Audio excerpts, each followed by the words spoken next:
चंबल के कई डाकुओं की आपको कहानी सुनाई है। आज जिस डाकू की कहानी सुनाने जा रहा हूं, ये कई मामलों में बड़ा अलग था। एक तो ये ऐसा डाकू था जो शायद चंबल के कुछ गिने चुने लोग हैं जिनमें सबसे ज्यादा पढ़ा लिखा डाकू था। एक ऐसा डाकू जो स्कूल में कुछ दिन तक टीचर भी रहा, बच्चों को इसने पढ़ाया। एक ऐसा डाकू जो चंबल से निकलकर चंबल के डाकुओं के इतिहास को तोड़ते हुए लीक से हटकर वो हर डाके के बाद चंबल छोड़ देता और बस या ट्रेन पकड़कर वो शहरों का रुख करता। कभी दिल्ली जाता, कभी मुंबई जाता, कभी लखनऊ जाता और शहर में आराम से घूमता, एक आम इंसान बनकर, पैंट शर्ट पहनकर। चंबल के डाकू आमतौर पर उनका जो कपड़ा होता है, कुर्ता वुर्ता ज़्यादा पहनते हैं, तो ये पैंट और शर्ट पहनने वाला डाकू था। फिल्में भी देखता था, फिल्मों का शौकीन था। सबसे खास बात इस डाकू की यह है कि सारे डाकू जो चंबल के होते हैं वो पुलिस और खाकी वर्दी और पुलिस स्टेशन से दूर भागते हैं। ये उनके नज़दीक जाता था। ये उन्हें चैलेंज करने के लिए बाकायदा पुलिस स्टेशन में घुसकर पुलिस स्टेशन को लूट लिया करता था, पुलिस के हथियारों को लूट लिया करता था। यहां तक कि इसके नाम पे एक ऐसी वारदात और भी है जो चंबल के किसी और डाकू के नाम नहीं है। एक इटावा के डीएम, जिनके घर के बाहर बाकायदा पुलिस का पहरा, क्योंकि इलाका डाकुओं का, उनके घर में घुसकर ये डाका डालता है और डाका डालकर भाग जाता है।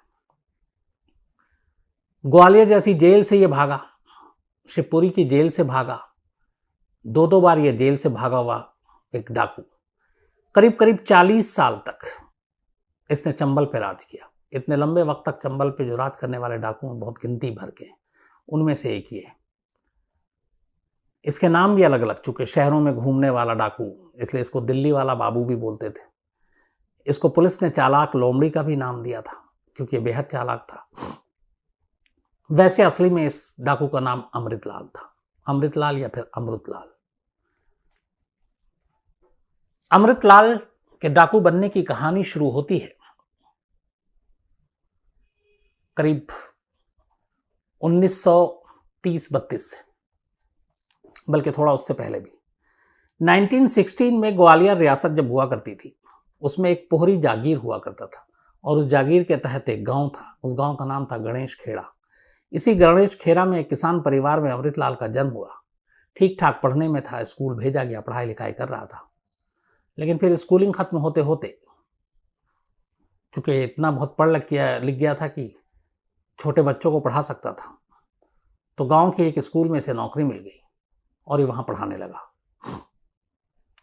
सब कुछ तब तक ठीक था, माँ बाप भी खुश थे कि चलो बच्चा सही लाइन पे जा रहा है, वरना उस इलाके के बच्चे बिगड़ जाते हैं। बट पढ़ाई लिखाई के दौरान फिर लगा कि अमृतलाल को बहुत सारी चीजें हैं, पैसे कमाने हैं और इसमें इतने पैसे नहीं है। तो उसी गांव में एक दुकान हुआ करता था। उस दुकान से जब भी वो गुजरता तो उसके मन में कुछ लालच आता और वो कहता इस दुकान में काफ़ी पैसे होंगे, इसे लूटना चाहिए ताकि कुछ ज़िंदगी अच्छी गुजरे। तो उसकी कुछ लोगों से, लड़कों से दोस्ती थी। वो सारे लड़के अच्छे घर के थे, अमीर घर के थे और गांव में ज़ात पात बहुत होता है, तो वो ऊंचे ज़ात पात के थे। तो उन्हीं के साथ दोस्ती के दौरान उसने एक प्लान बनाया और इस दुकान को लूटने की साजिश रची। दुकान को लूट लिया। लेकिन लूटने के बाद दुकानदार ने कंप्लेन की और फिर पुलिस ने कुछ लड़कों को पकड़ा जिन्होंने चोरी की थी। उसमें अमृतलाल एक था। लेकिन कहते हैं कि बाद में जो तमाम अमीर घराने के लड़के थे, ऊंची जात के थे, पहुंच की वजह से पुलिस ने उनको छोड़ दिया और सारी चोरी का जो इल्ज़ाम था वो अमृतलाल के सर पर रख दिया। अमृतलाल को ये बात जब पता चली, बड़ा गुस्सा आया। उसने कहा कि मैंने दोस्तों के साथ मिलकर चोरी की, लेकिन पुलिस ने भेदभाव किया। जात पात और अमीरी गरीबी देखकर उसने केस बनाया। तो उसके मन में बड़ा गुस्सा आया। जिस पुलिस स्टेशन में उसको रखा गया था पकड़ने के बाद, गिरफ्तार होने के बाद, इसी गुस्से की वजह से जब उसके साथियों को छोड़ दिया गया और उनका नाम हटा दिया गया इस चोरी से, उसने एक पुलिस वाले पे हमला किया। ठीक ठाक डील डॉल का था। पुलिस वाले पे काबू किया और पुलिस स्टेशन से 2 राइफल लूट कर वहां से भाग गया। एक मामूली चोरी का केस था, हो सकता था उसको 2-3 दिन के बाद वो बाहर छूट भी जाता। लेकिन अब जो काम उसने किया था उसके बाद उसके लिए मुश्किलें बढ़ गई थी, क्योंकि एक पुलिस वाले पर हमला और पुलिस स्टेशन से भागना, लॉकअप से भागना और सरकारी 2 हथियार चुरा कर भागना। अब भाग कर वो जाए कहाँ? तो चंबल में शुरू से इतिहास रहा है कि जब आप कुछ जुर्म करते हैं तो फिर आपको एक ही जगह पनाह मिल सकती है और वो चंबल के अंदर, जहाँ बागी रहते हैं, डाकू रहते हैं। तो ये भी भागकर चंबल पहुंच गया। उस वक्त चंबल में जब ये पहुंचा तो जो पहली गैंग से मुलाकात हुई, उस गैंग का नाम था उसके लीडर का गोपी ब्राह्मण। अच्छा खासा नाम था गोपी ब्राह्मण का। इसके हाथ में 2-2 पुलिस की लूटी हुई राइफल गैंग के लोग देते हैं, सरदार के पास ले जाते हैं। देखने के बाद सरदार उससे पूछता है ये कहानी क्या है। अमृतलाल उसे बताता है कि इस तरह से चोरी हुई, उसके साथ नाइंसाफ़ी हुई, उसने पुलिस पे हमला किया और लूट कर भाग आया। बट उसने गैंग के लोगों को अपनी कहानी नहीं बताई कि वो कौन है, किस गांव से आया, कहाँ से आया। सरदार को बता दिया। इसके बाद गोपी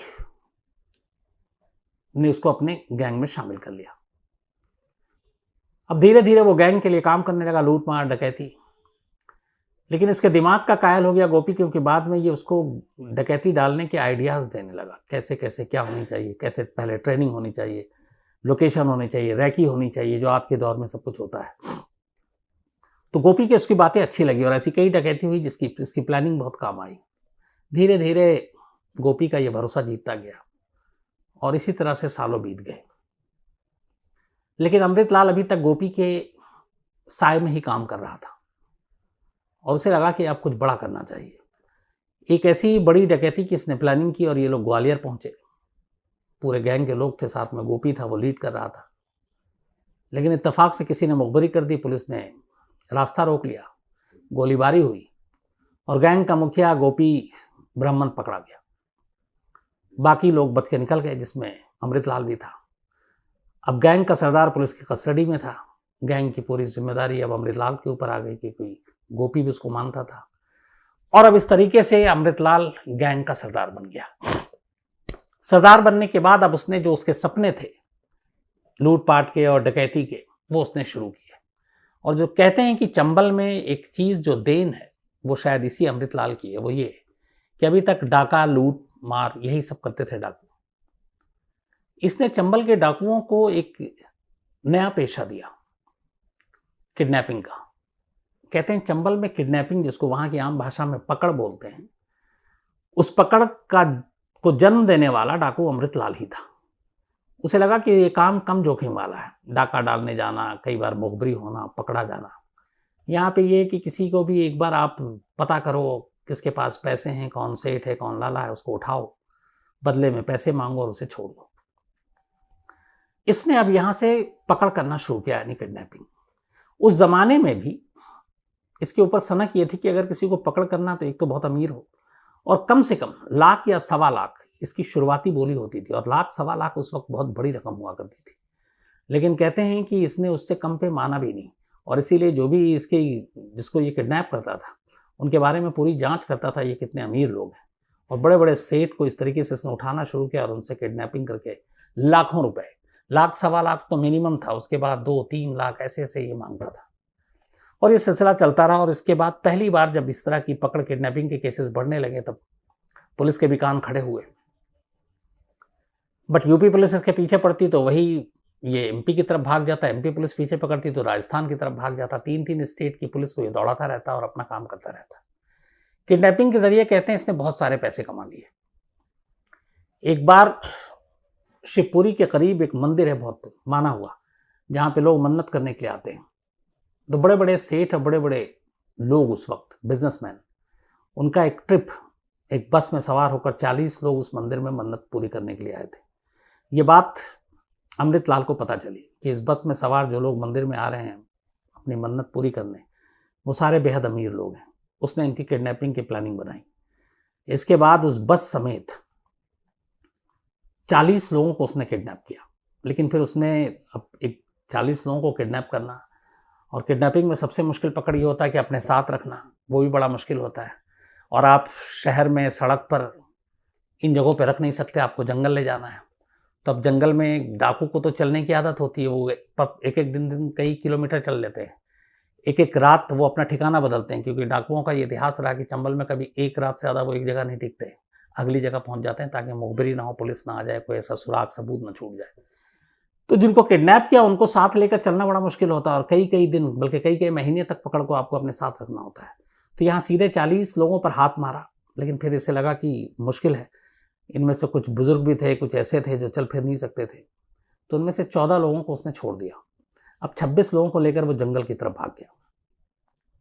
एक साथ इतनी बड़ी तादाद में किडनैपिंग की खबर, पुलिस के भी कान खड़े हो गए, परेशान हो गए। पुलिस ने पूरी ताकत झोंक दी, लेकिन ये 26 लोग नहीं मिले और ये उनको जंगल में अमृतलाल घुमाता रहा।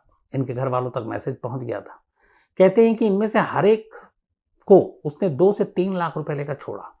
तो 26 लोगों का अगर आप 2 लाख भी मान लीजिए तो करीब 52 लाख रुपए होते हैं उस जमाने में।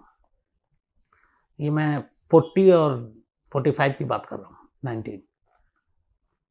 तो उसके बाद उन सभी के पैसे आए और कहते हैं कि करीब 15 दिनों के बाद इन लोगों को छोड़ा गया और इन सभी को एक गाड़ी में बिठाया गया और रवाना किया गया। जब ये पहुंचे शहर में तो पुलिस ऑलरेडी परेशान थी, दबाव था। तो ये सारे मिले, पुलिस ने अब इनसे लंबी पूछताछ की। हैरत की बात यह थी कि 26 के 26 ने इनकार कर दिया कि उन्हें डाकू अमृतलाल ने किडनैप किया था। उन्होंने कहा कि हम मन्नत मांगने गए थे, हम इसी वजह से भटक गए और जंगल में चले गए थे और हमें किसी ने किडनैप नहीं किया। जबकि हकीकत ये थी कि उन 26 के 26 ने रैंसम दिया था और उसके बाद वापस आए थे। तो अमृतलाल की ये दहशत भी थी और पुलिस को अपनी ये नाकामी भी लगी कि इतनी बड़ी एक किडनैपिंग हुई। इसके बाद अमृतलाल ने बहुत सारे दुश्मन भी पाले। गांव में जाता तो जिनसे दुश्मनी थी, एक गांव में एक बार उसने सीधे 5 लोगों को जिंदा जला दिया। जिनके ऊपर मुखबरी का शक होता उन्हें मार डालता। लूटपाट ये सब चल रहा था।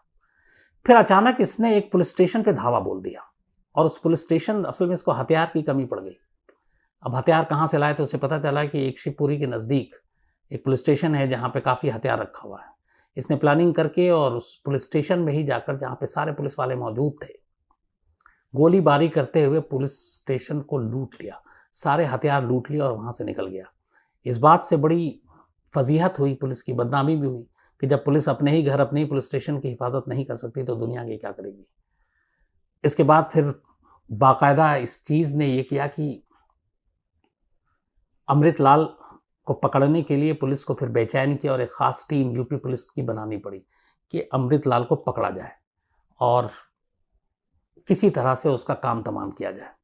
लेकिन अमृतलाल पकड़ में नहीं आ रहा था। इसी बीच में एक दिन अचानक उसका एक उसूल था कि जब भी वो डाका डालता फिर सारे डाकुओं से वो अलग हो जाता और कुछ दिनों के लिए शहर का रुख करता। ऐसी एक डाकाजनी के बाद वो आगरा पहुंचा और आगरा से दिल्ली आना था। और दिल्ली आने सबसे ज़्यादा वो खासतौर पर दिल्ली आया करता था लूटपाट के बाद, और यहाँ अपना ऐश करता, रुकता, घूमता फिरता, साइट सीन करता और चला जाता। वो अकेला मॉडर्न टाइप डाकू था।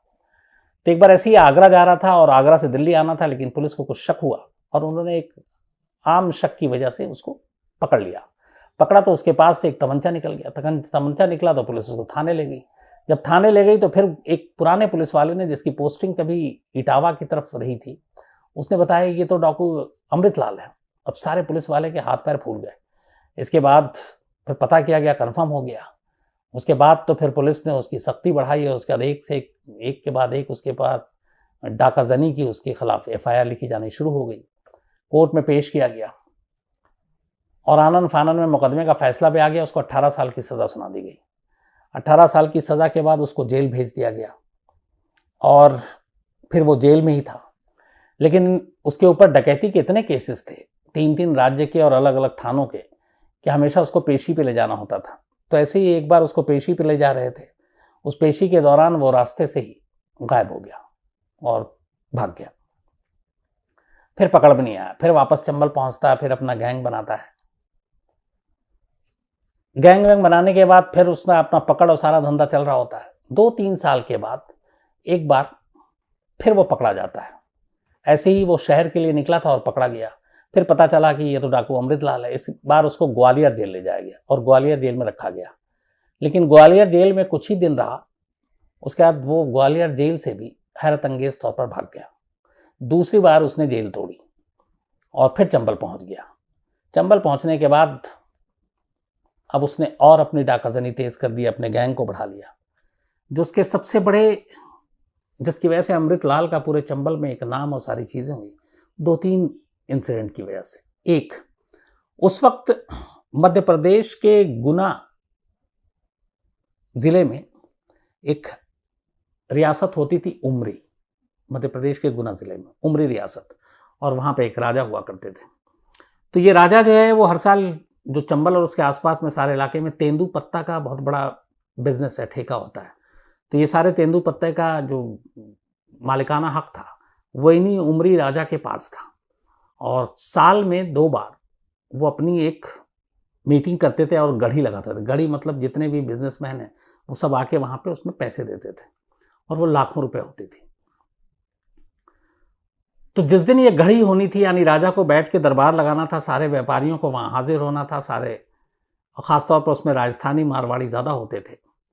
तो उसके बाद वो सारे पैसे, हिसाब किताब होता था, सारे पैसे उसी दरबार में राजा के सामने रखे जाते थे।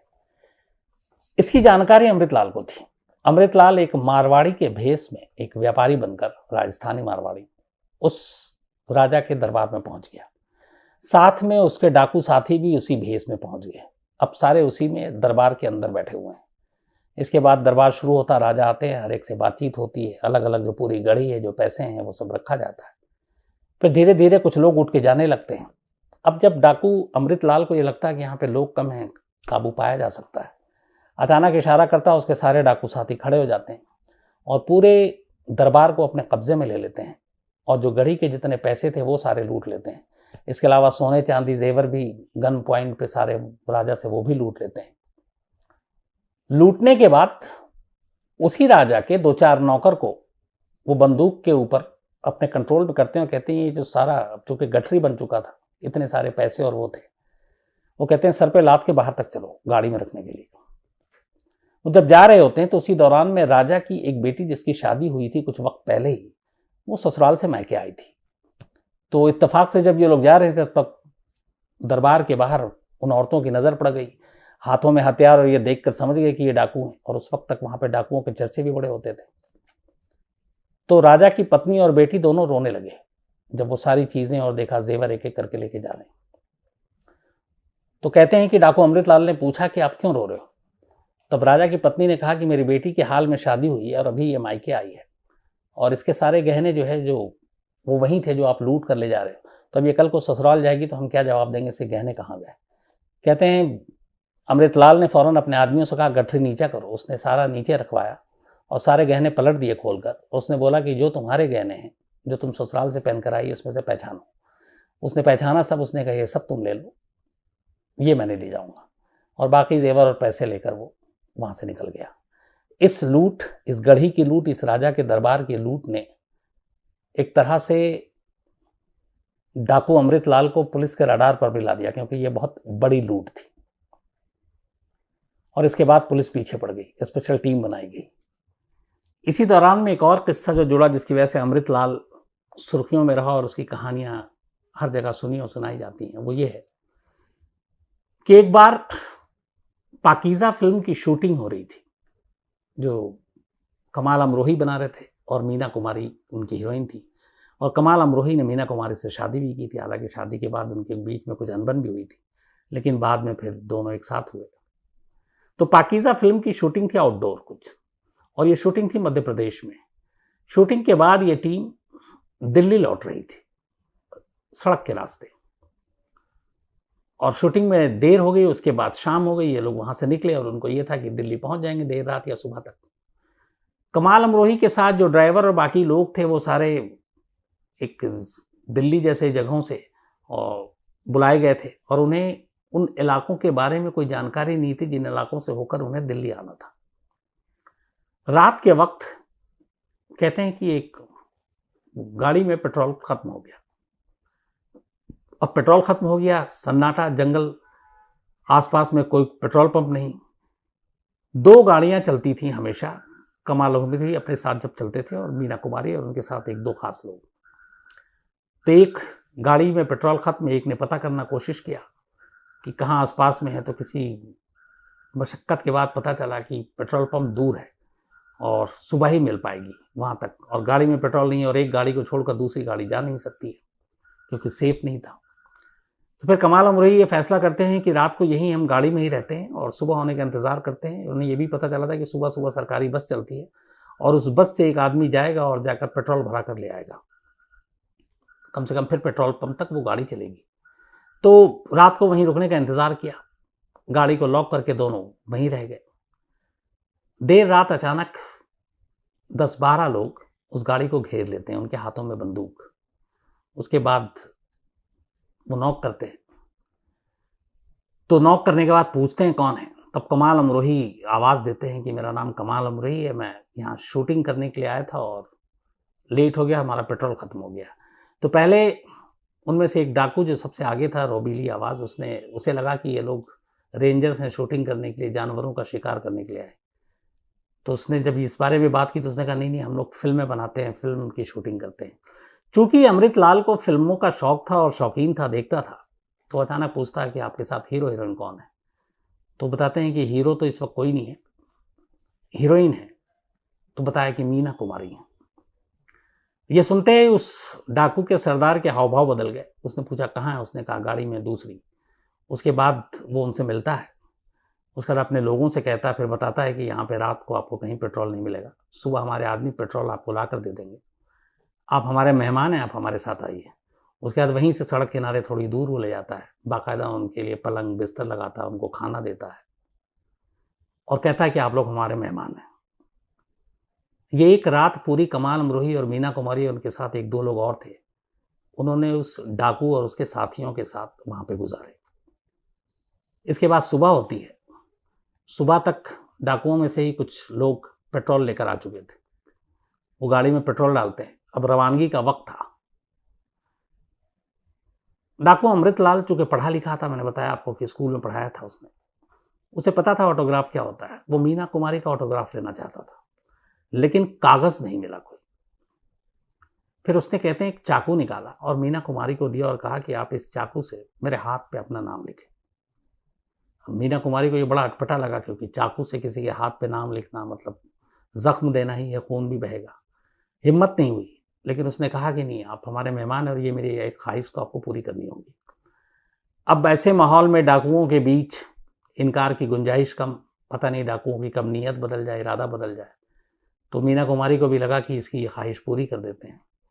किसी तरह बड़े मुश्किल से उस नुकीली चाकू से उस डाकू के हाथ पर मीना कुमारी ने अपना नाम लिखा। इसके बाद गाड़ी में बिठाकर उन दोनों को सही सलामत उन डाकुओं ने विदा कर दिया। जब गाड़ी वहाँ से चली, उसके बाद अगले पेट्रोल पंप पर जैसे ही पहुंची और फिर वहाँ उन्होंने पूछा कि पता किया कि यहाँ पे कौन है, कि हम डाकुओं से मिलकर आए। नाम किसी ने कुछ नहीं बताया था। तो उन्होंने पूछा कहाँ पे, जो पेट्रोल पंप पर लोकल लोग थे उन्होंने बताया यहाँ से इतने किलोमीटर दूर, रात भर वहीं थे।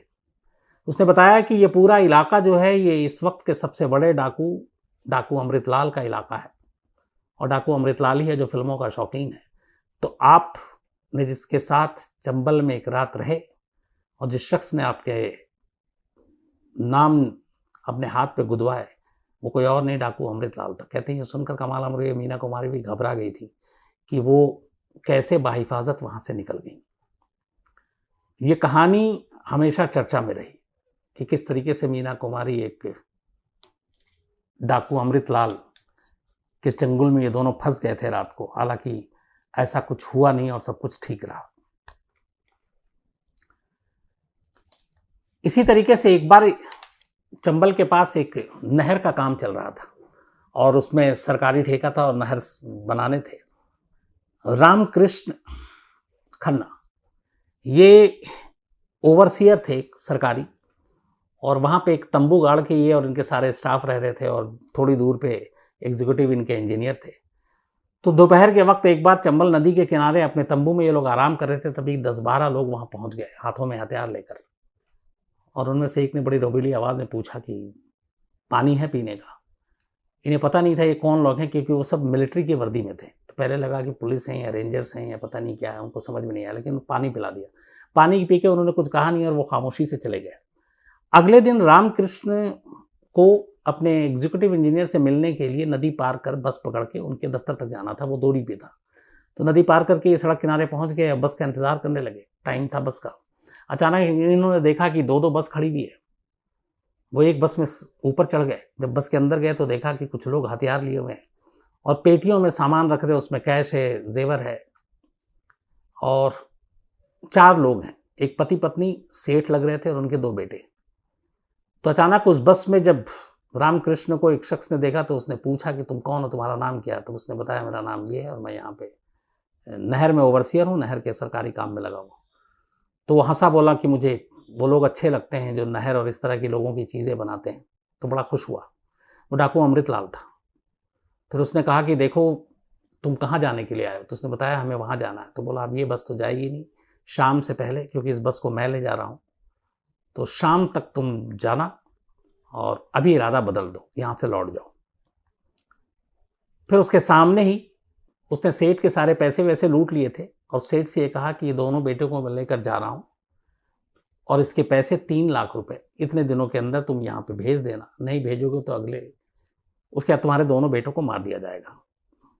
ये रामकृष्ण खन्ना के सामने हुआ। इन्होंने एक आर्टिकल भी लिखा है इस पे 1970 में, जिसमें उनका ये भी जिक्र कि इस आर्टिकल के उनको 60 रुपए मिले थे।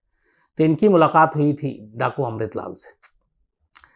चलते वक्त फिर डाकू अमृतलाल ने कहा कि चूंकि अब बस तो तुमको मिलेगी नहीं, अभी मिलने जाओगे नहीं, लेकिन तुम आदमी अच्छे हो, नहर का काम कर रहे हो, तो एक काम करो मेरी तरफ से ये लो। उसने 100 रुपये रामकृष्ण खन्ना को दिए।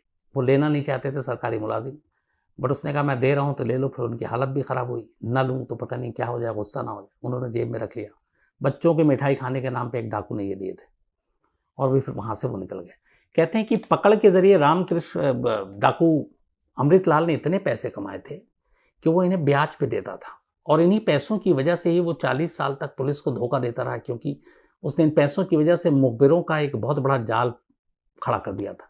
आमतौर पर पुलिस डाकू को पकड़ने के लिए मुखबिरों का जाल खड़ा करती है, लेकिन यहाँ अमृतलाल ने ऐसा किया था और बेइंतहा पैसे थे उसके पास। उस ज़माने में 1-1 सवा लाख मिनिमम जो अगर रैंसम ले रहा हो फिरौती, तो सोचिए कितने पैसे होंगे। तो वो कहते हैं कि बल्कि कई और डाकुओं को भी उसने ब्याज पे पैसे दिए और अंधाधुन पैसे।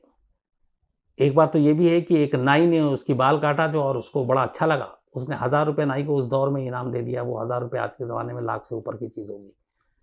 तो इस तरीके से उसके पास इतने पैसे थे और ये पैसे उसने अपने बहुत सारे मुखबिर रिलेटिव इधर उधर भी जमा करा रखे थे। लेकिन सब कुछ ठीक चल रहा था, सिर्फ एक प्रॉब्लम थी अमृतलाल के साथ। चूंकि फिल्मों का चस्का था, शहरों को घूमता था, तो उसे अय्याशी की भी आदत लगी हुई थी। कहते हैं कि अलग अलग 23 गांव में शायद उसकी 23 बीवियां थीं। अब इनमें से कितने से शादी की या नहीं की ये नहीं मालूम, लेकिन ये उसके बारे में किस्सा है। और यही चीज़ उसकी मौत की वजह भी बनी।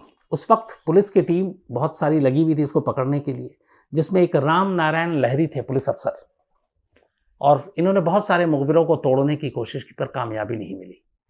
फिर अचानक इन्हें पता चला कि इसी अय्याशी की वजह से डाकू अमृतलाल के कुछ दुश्मन पैदा हो गए और उनमें से एक ऐसा है जो जिसके जीजा उसके गैंग में रहे थे।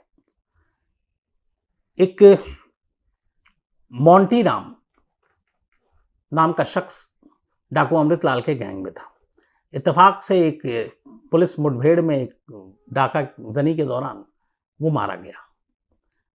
जब वो मारा गया तो उसकी जो बीवी थी, वो बीवी उसकी बहुत खूबसूरत थी। उस बीवी से उस डाकू अमृतलाल पहले भी मिला था। उसके बाद अचानक अब उसने उसकी बीवी से शादी करने का फैसला किया, लेकिन मोंटी राम की बीवी का जो भाई बद्री नाम था, बद्री को ये बात पसंद नहीं थी और बद्री को लगा कि डाकू अमृतलाल बेजा फ़ायदा उठा रहा सरदार होने के नाते, क्योंकि वो उसकी बहन है और उसके जीजा की मौत हुई और उस पर बुरी नीयत रख रहा है। तो बद्री किसी तरह से बदला लेना चाहता था। अब पुलिस जो है वो डाकू अमृतलाल को घेरने के लिए छोटी छोटी इन्फॉर्मेशन के ऊपर डिपेंडेंट थी कि कौन से गैंग में क्या है, अंदर में कौन नाराज़ है, कौन गुस्सा है। इसी दौरान जब मोंटी राम की मौत हुई तो पुलिस को पता था कि उसकी एक बीवी है और उसकी बीवी के ऊपर डाकू अमृतलाल की नज़र है। पुलिस ने इस मौके को भुनाने की प्लानिंग की। राम नारायण लहरी जो पुलिस अफसर थे, उन्होंने मोंटी के साले यानी कि उसकी बीवी के भाई बद्री को भरोसे में लेना शुरू किया। उन्होंने कहा कि देखो तुम किस तरह के इंसान हो, तुम्हारी बहन के साथ जो विधवा है एक डाकू इस तरह से बुरी नज़र रख रहा हो और तुम चुपचाप खामोश बैठे हो, तुम्हें बदला लेना चाहिए। उसकी वजह से ही तुम्हारे जीजा की भी जान गई। ये बात बद्री के दिमाग में घर कर गई। उसने पुलिस से कहा ठीक मैं बदला लूँगा, आप मुझे ट्रेनिंग दो। इसके बाद बाकायदा पुलिस ने बद्री को ट्रेनिंग दी बंदूक चलाने की, और इसी ट्रेनिंग के बाद उसे बताया गया कि तुमको कैसे उसे मारना है। और मौका ये था कि जब भी मारो तो दूर से गोली मत मारना, नज़दीक से मारना, और जैसे ही गोली मारो उसका एक चिल्लाना शोर करना, क्या हो पुलिस वाले मैं तुम्हें देखता हूँ। तो क्या होगा कि बाकी डाकू समझेंगे पुलिस ने गोली चलाई और वो सब में दहशत फैल जाएगी और वो भागेंगे और तुम भी निकल दोगे। ये सारी प्लानिंग की गई, बाकायदा उसको ट्रेनिंग दी गई, और इन सारी चीज़ों के होने के बाद बद्री जो है वो डाकू अमृतलाल के गैंग को ज्वाइन कर लेता है। चूँकि उसका जीजा ऑलरेडी पहले से था, अमृतलाल को कोई शक भी नहीं होता है। उसके बाद कुछ महीने बीत जाते हैं। 18 अगस्त 1959, 18 अगस्त 1959 की बात है। ये एक जगह है गोपालपुर, उसके करीब से ये गैंग जंगलों से गुजर रहा था। दोपहर का वक्त था। दोपहर के वक्त फिर खाने का वक्त हुआ। डाकुओं के गिरोह ने एक नदी के किनारे अपना डेरा डाला और कहा कि खाना खाते हैं और सुस्ताते हैं, उसके बाद चलेंगे, क्योंकि पैदल चलना होता है। ये ज़िंदगी भर पैदल ही चलते रहते हैं और भागते रहते हैं, पुलिस के डर से या कभी मतलब इनकी मौत या फिर सरेंडर या गिरफ्तारी तभी इनको चलने से रोक सकती है, वरना इनको हमेशा भागते ही रहना होता है। तो डाकू की ज़िंदगी इतनी आसान नहीं होती। तो खैर 18 अगस्त 1959 को दोपहर को ये लोग एक नदी के किनारे सुस्ता रहे थे। उसके बाद बारी बारी से जब सोते हैं तो पहरा लगाया जाता है। एक डाकू पहरा देगा, फिर दूसरा आराम करेगा, तीसरा। तो ये भी एक ट्रेनिंग दी गई थी बद्री को कि जब तुम्हारा मौका आएगा कभी ऐसा पहरे का, तुम्हें यह काम उसी वक्त करना है। इत्तेफाक से 18 अगस्त 1959 की दोपहर को वो मौका आ गया। बारी बारी से अलग अलग डाकुओं की शिफ्ट लगाई गई। अब शिफ्ट बद्री की थी। बद्री को अब पहरा देना था, बाकी को सोना था। इन लोगों ने खाना खाया, सो गए। बद्री ने मौका देखा, उसने सारे डाकुओं के पहले हथियार उठाकर पास की नदी में फेंक दिया। सारे जब हथियार फेंक दिए, उसके बाद अपना राइफल उठाया, बिल्कुल करीब में जाकर डाकू अमृतलाल के लेटा और सर के और छाती के पास 2 गोली मारी, बिल्कुल करीब से। गोली मारते ही वो चीखा, आओ पुलिस वाले तुम्हें देखते हैं, हमला हमला। तक बाकी डाकू भी घबरा गए। अब देखा कि उनके हथियार भी नहीं। जिसको जिधर मौका मिला वो भागा और बद्री बच गया। और इस तरीके से 18 अगस्त 1959 को डाकू अमृतलाल अपने अंजाम को पहुंचा। हालांकि आज भी इसके गांव गणेश खेड़ा में इसे बड़ी श्रद्धा और इज्जत के साथ लोग बुलाते हैं। और गणेश खेड़ा नाम ही जो है, अगर कोई जाता है तो ये अमृतलाल का गांव है, ये बताया जाता है। और चंबल के सबसे बड़े डाकुओं में उसका शुमार होता है। और उसके ये सारे किस्से आज भी सुने और सुनाए जाते हैं। तो ये थी कहानी चंबल के शायद सबसे ज़्यादा पढ़े लिखे, जिसके साथ एक रात कमाल अमरोही और मीना कुमारी को चंबल में रुकना पड़ा, जिसने चंबल में पकड़ का सिस्टम शुरू किया, किडनैपिंग की पूरी एक इंडस्ट्री खोली एक तरह से। 40 साल तक जो चंबल में रहा, 2-2 बार जेल से भागा, ऐसे डाकू की ये कहानी थी। आज की जो कहानी है, एक तो उत्तर प्रदेश से, और किसी केस की या किसी पुलिस अफसर की या किसी कत्ल की या किसी खुदकुशी की या फिर किसी कत्ल की कोशिश की, शायद ऐसी कहानी आपने नहीं सुनी होगी। इस कहानी में ऐसी ऐसी चीज़ें हैं कि आप दूर बैठकर भी हैरान हो जाएंगे। मसलन, क्या आप कभी ने देखा है या सुना है या ऐसा सोच सकते हैं कि एक शख्स खुद को गोली मारे, और वो गोली भी गर्दन पर, हाथ पैर पे नहीं।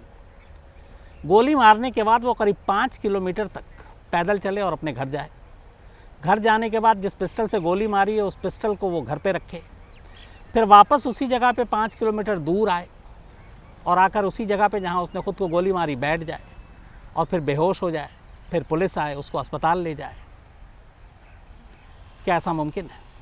क्या ऐसा मुमकिन है कि एक शख्स कार में खुद को गोली मारे और खून के निशान ही ना हो, खून गायब? एक केस जिसमें पहले हत्या की कोशिश का मामला दर्ज हो, एक सेक्शन लगा। इसके बाद फिर हत्या यानी मर्डर, दूसरा सेक्शन लगा। और फिर कुछ दिनों के बाद सीधे सुसाइड यानी खुदकुशी, तीसरा सेक्शन लगा। यानी एक केस में 3 अलग अलग धाराएं। एक ऐसा केस जिसमें एक आईपीएस अफसर, आप आम क्रिमिनल मुजरिम इन सबको छोड़ दीजिए, एक आईपीएस अफसर, इंडियन पुलिस सर्विस, उसका एसपी, ज़िले का कप्तान, वो 9 महीने से गायब, भागा हुआ, भगोड़ा, उसके ऊपर 1 लाख का इनाम। और एक आईपीएस अफसर को पूरी यूपी पुलिस मिलकर भी नहीं ढूंढ पाए, नहीं पकड़ पाए। क्या ऐसा मुमकिन है? एक ऐसा केस जिसमें एक शख्स कहता है, एक वीडियो बनाता है कि शायद मेरा कत्ल हो जाए और मेरे कत्ल को खुदकुशी करार दिया जाए, और वो उस शख्स का भी नाम लेता है जिस पे उसको शक है कि वो उसका कत्ल करेगा, और इस वीडियो बनाने के 24 घंटे के बाद सचमुच उसकी मौत हो जाती है। ये सारे इत्तेफाक, ये सारी अजीब चीज़ें इस कहानी से जुड़ी हुई हैं। ये कहानी उत्तर प्रदेश के बुंदेलखंड के महोबा इलाके की है। बुंदेलखंड अपने आप में ख़ासतौर पर इस सीज़न में काफ़ी चर्चा में रहता है, क्योंकि गर्मी और पानी की किल्लत शुरू से रही है। तो ये कहानी वहीं से आती है। महोबा में हमारे जो रिपोर्टर हैं नाहिद अंसारी, लखनऊ से हमारे ब्यूरो चीफ कुमार अभिषेक वहाँ पहुँचे, संतोष हमारे जो सहयोगी हैं उन्होंने इस खबर को कवर की, और इन सब ने जो कुछ किया उसके बाद ये कहानी आपके सामने मैं लेकर आ रहा हूँ। बात 27 सितंबर की है, 7 सितंबर 2020 की।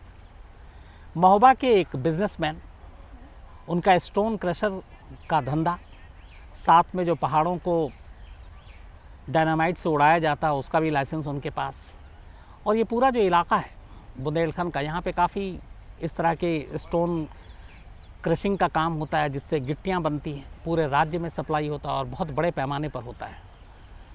तो उन्हीं गिट्टियों के धंधे से जुड़े, स्टोन क्रशर के धंधे से जुड़े, पहाड़ों को डायनामाइट से उड़ाने के जो लाइसेंस होते हैं उसके लाइसेंसी, एक तरह से बिजनेसमैन, इनका नाम है इंद्रकांत त्रिपाठी। इंद्रकांत त्रिपाठी एक अच्छी खासी मतलब शख्सियत, महोबा के रहने वाले। इन्होंने 7 सितंबर को एक वीडियो बनाया। ये वीडियो अपनी कार में बैठकर वो खुद ही शूट कर रहे हैं, और ये पूरा वीडियो इस वक्त सोशल मीडिया पर है। इस वीडियो में इंद्रकांत त्रिपाठी कहते हैं कि जून में महोबा के जो एसपी हैं मणिलाल पाटीदार, उन्होंने इनको अपने पास बुलाया और कहा कि तुम आजकल ये जो क्रशिंग का काम हो रहा है स्टोन क्रशर का, वो क्यों नहीं कर रहे हो। तो इन्होंने बताया कि कुछ मजबूरियां हैं। तो उन्होंने कहा नहीं, तुम काम शुरू कर दो और मुझे हर महीने 6 लाख रुपए चाहिए, और उन्होंने 6 लाख रुपए मांगे। इंद्रकांत त्रिपाठी उस वीडियो में कहते हैं कि मैंने अपनी मजबूरी जताई कि मैं ये पैसे नहीं दे सकता।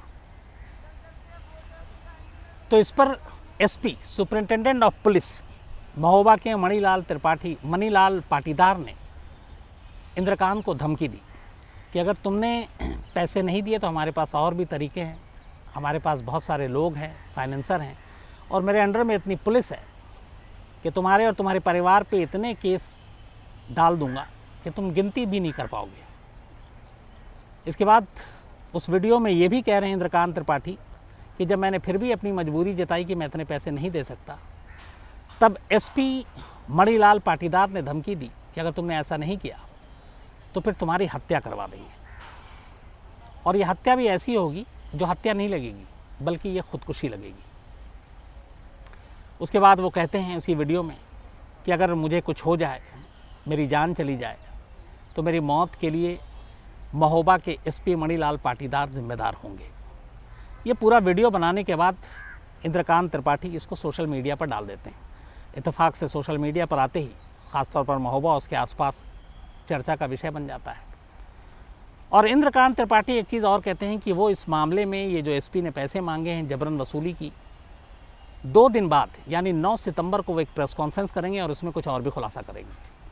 तो 7 सितंबर को ये वीडियो वो बनाते हैं, इसको सोशल मीडिया पे डालते हैं। 9 सितंबर को प्रेस कॉन्फ्रेंस करनी थी, लेकिन इस वीडियो को डालने के बाद इंद्रकांत त्रिपाठी को डर लगता है कि इस वीडियो के वायरल होने के बाद हो सकता है कि उनके ऊपर हमला हो या फिर उनकी जान लेने की कोशिश की जाए। तो महोबा से खजुराहो चले जाते हैं और खजुराहो में ही रहते हैं 7 तारीख को। 8 सितंबर को खजुराहो से वो वापस महोबा लौटते हैं, लेकिन दोपहर 2 बजे के आसपास महोबा में उनसे घर से करीब 5 किलोमीटर की दूरी पर ऑडी कार एक सड़क किनारे खड़ी मिलती है। ये ऑडी कार खुद इंद्रकांत त्रिपाठी चला रहे थे, लेकिन गाड़ी लावारिस हालत में खड़ी थी और उस गाड़ी के अंदर सिर्फ एक ही शख्स था, इंद्रकांत त्रिपाठी। लेकिन इंद्रकांत त्रिपाठी ड्राइविंग सीट पर नहीं बैठे थे, बल्कि आगे में ड्राइवर की जो बराबर वाली सीट है उस पर बैठे हुए थे। लोगों की नज़र पड़ी, किसी ने पुलिस को फ़ोन किया, पुलिस आई तो देखा वो लगभग बेहोश ड्राइवर की बराबर वाली सीट पर बैठे हुए। पुलिस उनको लेकर अस्पताल जाती है। कार की सीट पे जहाँ बैठे थे पिछली, उस पर कुछ खून के धब्बे थे, बाकी ऐसी चीज़ और कोई कार में नहीं थी। जब अस्पताल ले जाया जाता और डॉक्टर चेक करते हैं तो पता चलता है कि उन्हें गर्दन में गोली लगी थी। जब ये बात गोली लगने की आती है तो पुलिस फ़ौरन 307 अटेम्प्ट टू मर्डर का मामला दर्ज कर लेती है, क्योंकि इंद्रकांत त्रिपाठी तब जिंदा थे। इसके बाद तफ्तीश आगे बढ़ती है।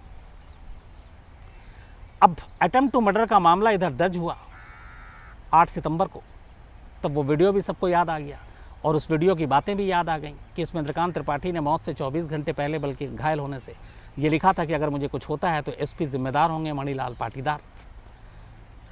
अब ये बात लखनऊ तक पहुंची थी। आनन फानन में पुलिस अटेम्प्ट टू मर्डर का मामला दर्ज करती है और इस अटेम्प्ट टू मर्डर के लिए जो आरोपी बनाती है वो इन्हीं एसपी साहब को बनाती है, मणिलाल पाटीदार को। अब एक एसपी जिसके ऊपर लॉ एंड ऑर्डर की जिम्मेदारी है, कानून व्यवस्था बनाए रखने की जिम्मेदारी है, वो खुद एक कत्ल की कोशिश का अगर मुलजिम बन जाता है तो ऐसे में सरकार के लिए भी मुश्किल होती है। इसीलिए आनन फानन में लखनऊ पुलिस हेडक्वार्टर से एसपी को सस्पेंड करने का ऑर्डर आ जाता है। सस्पेंड कर दिया गया, इधर इलाज चल रहा है। लेकिन 13 सितंबर को इलाज के दौरान अस्पताल में इंद्रकांत त्रिपाठी की मौत हो जाती है। मौत के बाद जो पोस्टमार्टम रिपोर्ट आती है उसमें ये लिखा था कि एक गोली उनके ठीक गर्दन के पीछे यहाँ पे चली और आगे गले से बाहर निकल गई। अब 302 का मामला बन गया 307 की जगह, क्योंकि अब तक कत्ल की कोशिश का मामला था, अब यहाँ कत्ल पूरा हो चुका था। अब 302 का मामला, आरोपी सीधे सीधे एसपी, पुलिस को कायदे से पकड़ना था। लेकिन 307 से 302 के बीच में ये जो 3-4 दिन का फासला था, इस फासले का फ़ायदा उठाते हुए एसपी मणिलाल पाटीदार महोबा से गायब हो गए। मतलब खुद एक पुलिस वाला, अब पुलिस अफसर, उस डिस्ट्रिक्ट का, उस ज़िले का सबसे बड़ा अधिकारी, वो गायब। पुलिस लेकिन एफआईआर दर्ज कर लेती है। अब मामला बड़ा हो गया था। मामला इसलिए बड़ा था कि एक शख्स पहले जिंदा था, गोली लगी, फिर मौत हो गई, और मौत से पहले उसने वीडियो बनाया, वीडियो में सीधे सीधे एसपी को जिम्मेदार ठहराया और एसपी साहब गायब। इसीलिए इस मामले की फिर जांच लखनऊ से एक ऑर्डर आता है और स्पेशल इन्वेस्टिगेटिव टीम यानी एसआईटी को इस मामले की जांच सौंप दी जाती है। एसआईटी की टीम 16 या 17 सितंबर को घर पहुंचती है इंद्रकांत त्रिपाठी के, बाकी लोगों से पूछताछ करती है। अब यहाँ पे 2-3 चीज़ें अचानक आई। पहली, जो शुरुआत में पुलिस ने जांच की अटेम्प्ट टू मर्डर की भी और मर्डर की भी, एसआईटी के आने से पहले, उसमें यह था कि गर्दन में गोली लगी। पोस्टमार्टम रिपोर्ट में साफ है कि गोली गर्दन के पीछे से चलाई गई और आगे से निकल गई। पुलिस ने शुरुआत में 307 का मामला दर्ज किया, फिर 302 का एफआईआर दर्ज किया। लेकिन अब एसआईटी की टीम जब आई तो ये पता चला कि पूरे मामले में अभी तक वो पिस्टल ही नहीं मिली जिससे गोली चली, और ना वो कारतूस मिला, ना उसका खोखा मिला, न कार के अंदर उतना ब्लड था। और पोस्टमार्टम रिपोर्ट साफ बता रहा है कि एक मर्डर है। अब यहाँ से चीज़ें पलटनी शुरू होती हैं। एसआईटी की टीम आती है, जांच करती है, और अचानक वो पिस्टल भी बरामद कर लेती है और वो गोली भी बरामद कर लेती है जिस गोली से इंद्रकांत त्रिपाठी की मौत हुई और जिस पिस्टल से वो गोली चली। लगा कि मामला सब खत्म हो जाएगा, लेकिन यहाँ पे कुछ गलतियाँ कर दी पुलिस ने, खासतौर पर एसआईटी की टीम ने। इंद्रकांत त्रिपाठी की मौत के बाद जिस पिस्टल से गोली चली थी, वो पिस्टल न कार से मिली, न कार के आसपास उस सड़क किनारे मिली। वो पिस्टल मिलती है इंद्रकांत त्रिपाठी के घर पर, और वो मिलती भी नहीं है, बल्कि इंद्रकांत त्रिपाठी के परिवार वाले, बल्कि इंद्रकांत त्रिपाठी का भाई अपने हाथ से वो पिस्टल एसआईटी की टीम को सौंपता और कहता है कि ये पिस्टल जो हमारे भाई की है, ये पिस्टल लेकर वो कहीं बाहर ही नहीं गए, ये पिस्टल घर में ही पड़ा हुआ है, और ये लीजिए आप ये पिस्टल। वो पिस्टल दे दी। पिस्टल के साथ गोलियां भी थी लाइसेंसी। अब वो पुलिस लेकर चली गई, और उसके बाद कार के अंदर से वो बुलेट भी बरामद कर लिया जिससे गोली चली थी, या उसका खोखा, और मैच भी करा दिया कि ये इसी पिस्टल से गोली चली। अब जब उसी पिस्टल से गोली चलाई है तो मैच होगा ही। अब यहाँ पे 2-3 सवालें उठी एसआईटी की इस कार्रवाई से। पहला, अगर इंद्रकांत त्रिपाठी ने अपने लाइसेंसी पिस्टल से खुद को गोली मारी तो फिर वो पिस्टल घर तक कैसे पहुंची? क्योंकि पुलिस ने कार को भी जब्त कर लिया, पुलिस स्पॉट पे भी थी, और पूरी तलाशी के दौरान कार से कोई पिस्टल नहीं मिली, ना आसपास से मिली, घर से मिली। तो अब 2 ही चीज़ें हो सकती हैं। पहला, इंद्रकांत त्रिपाठी ने अपने आप को गोली मारी गर्दन में गोली मारी। गोली मारने के बाद वो उसी ज़ख्मी हालत में घर गया।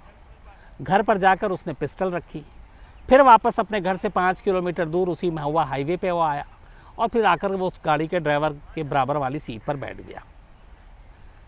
एक गर्दन में जिस शख्स को गोली लगी और गोली आर पार हो गई हो, क्या वो शख्स उस हालत में हो सकता है कि वो 5 किलोमीटर का सफ़र तय करे? पहला सवाल। दूसरा सवाल, जिस ऑडी कार में इंद्रकांत त्रिपाठी मिला, उस ऑडी कार में जब पुलिस पहुंची थी तो वो ड्राइवर के बराबर वाली सीट पर जख्मी हालत में। ऑडी कार में कोई दूसरा शख्स नहीं है, ना उसकी कोई, बाद में भी कभी कोई ऐसी जांच में सामने बात आई कि कोई और था, अकेला खुद ड्राइव कर रहा है। एक आदमी अगर सुसाइड करने वाला है तो ये समझ में बात नहीं आती कि वो ड्राइविंग सीट से उठकर पहले जाएगा और फिर दूसरी तरफ से दरवाज़ा खोलेगा और ड्राइवर के बराबर वाली सीट पर बैठेगा और फिर खुद को गोली मारेगा। वो ड्राइवर सीट पर भी बैठ कर गोली मार सकता है, लेकिन इंद्रकांत त्रिपाठी ने ऐसा नहीं किया। वो उतर के फिर ड्राइवर के बराबर वाली सीट पर जाकर बैठ के गोली मारता है। चलिए, हो सकता है मन हो कि इस सीट पर गोली नहीं मारनी, उस सीट पर मारनी है, इसको भी नज़रअंदाज करते हैं।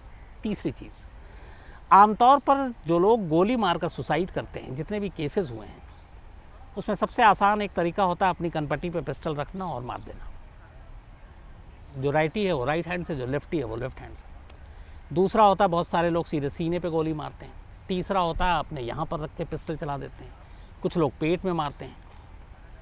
सुसाइड करने वाला 90 डिग्री एंगल घुमाकर अपने हाथ में पिस्टल पकड़कर और यूं सर के पीछे ले जाए और गर्दन के पास इधर रखे और गोली चलाए, ऐसा होता नहीं है।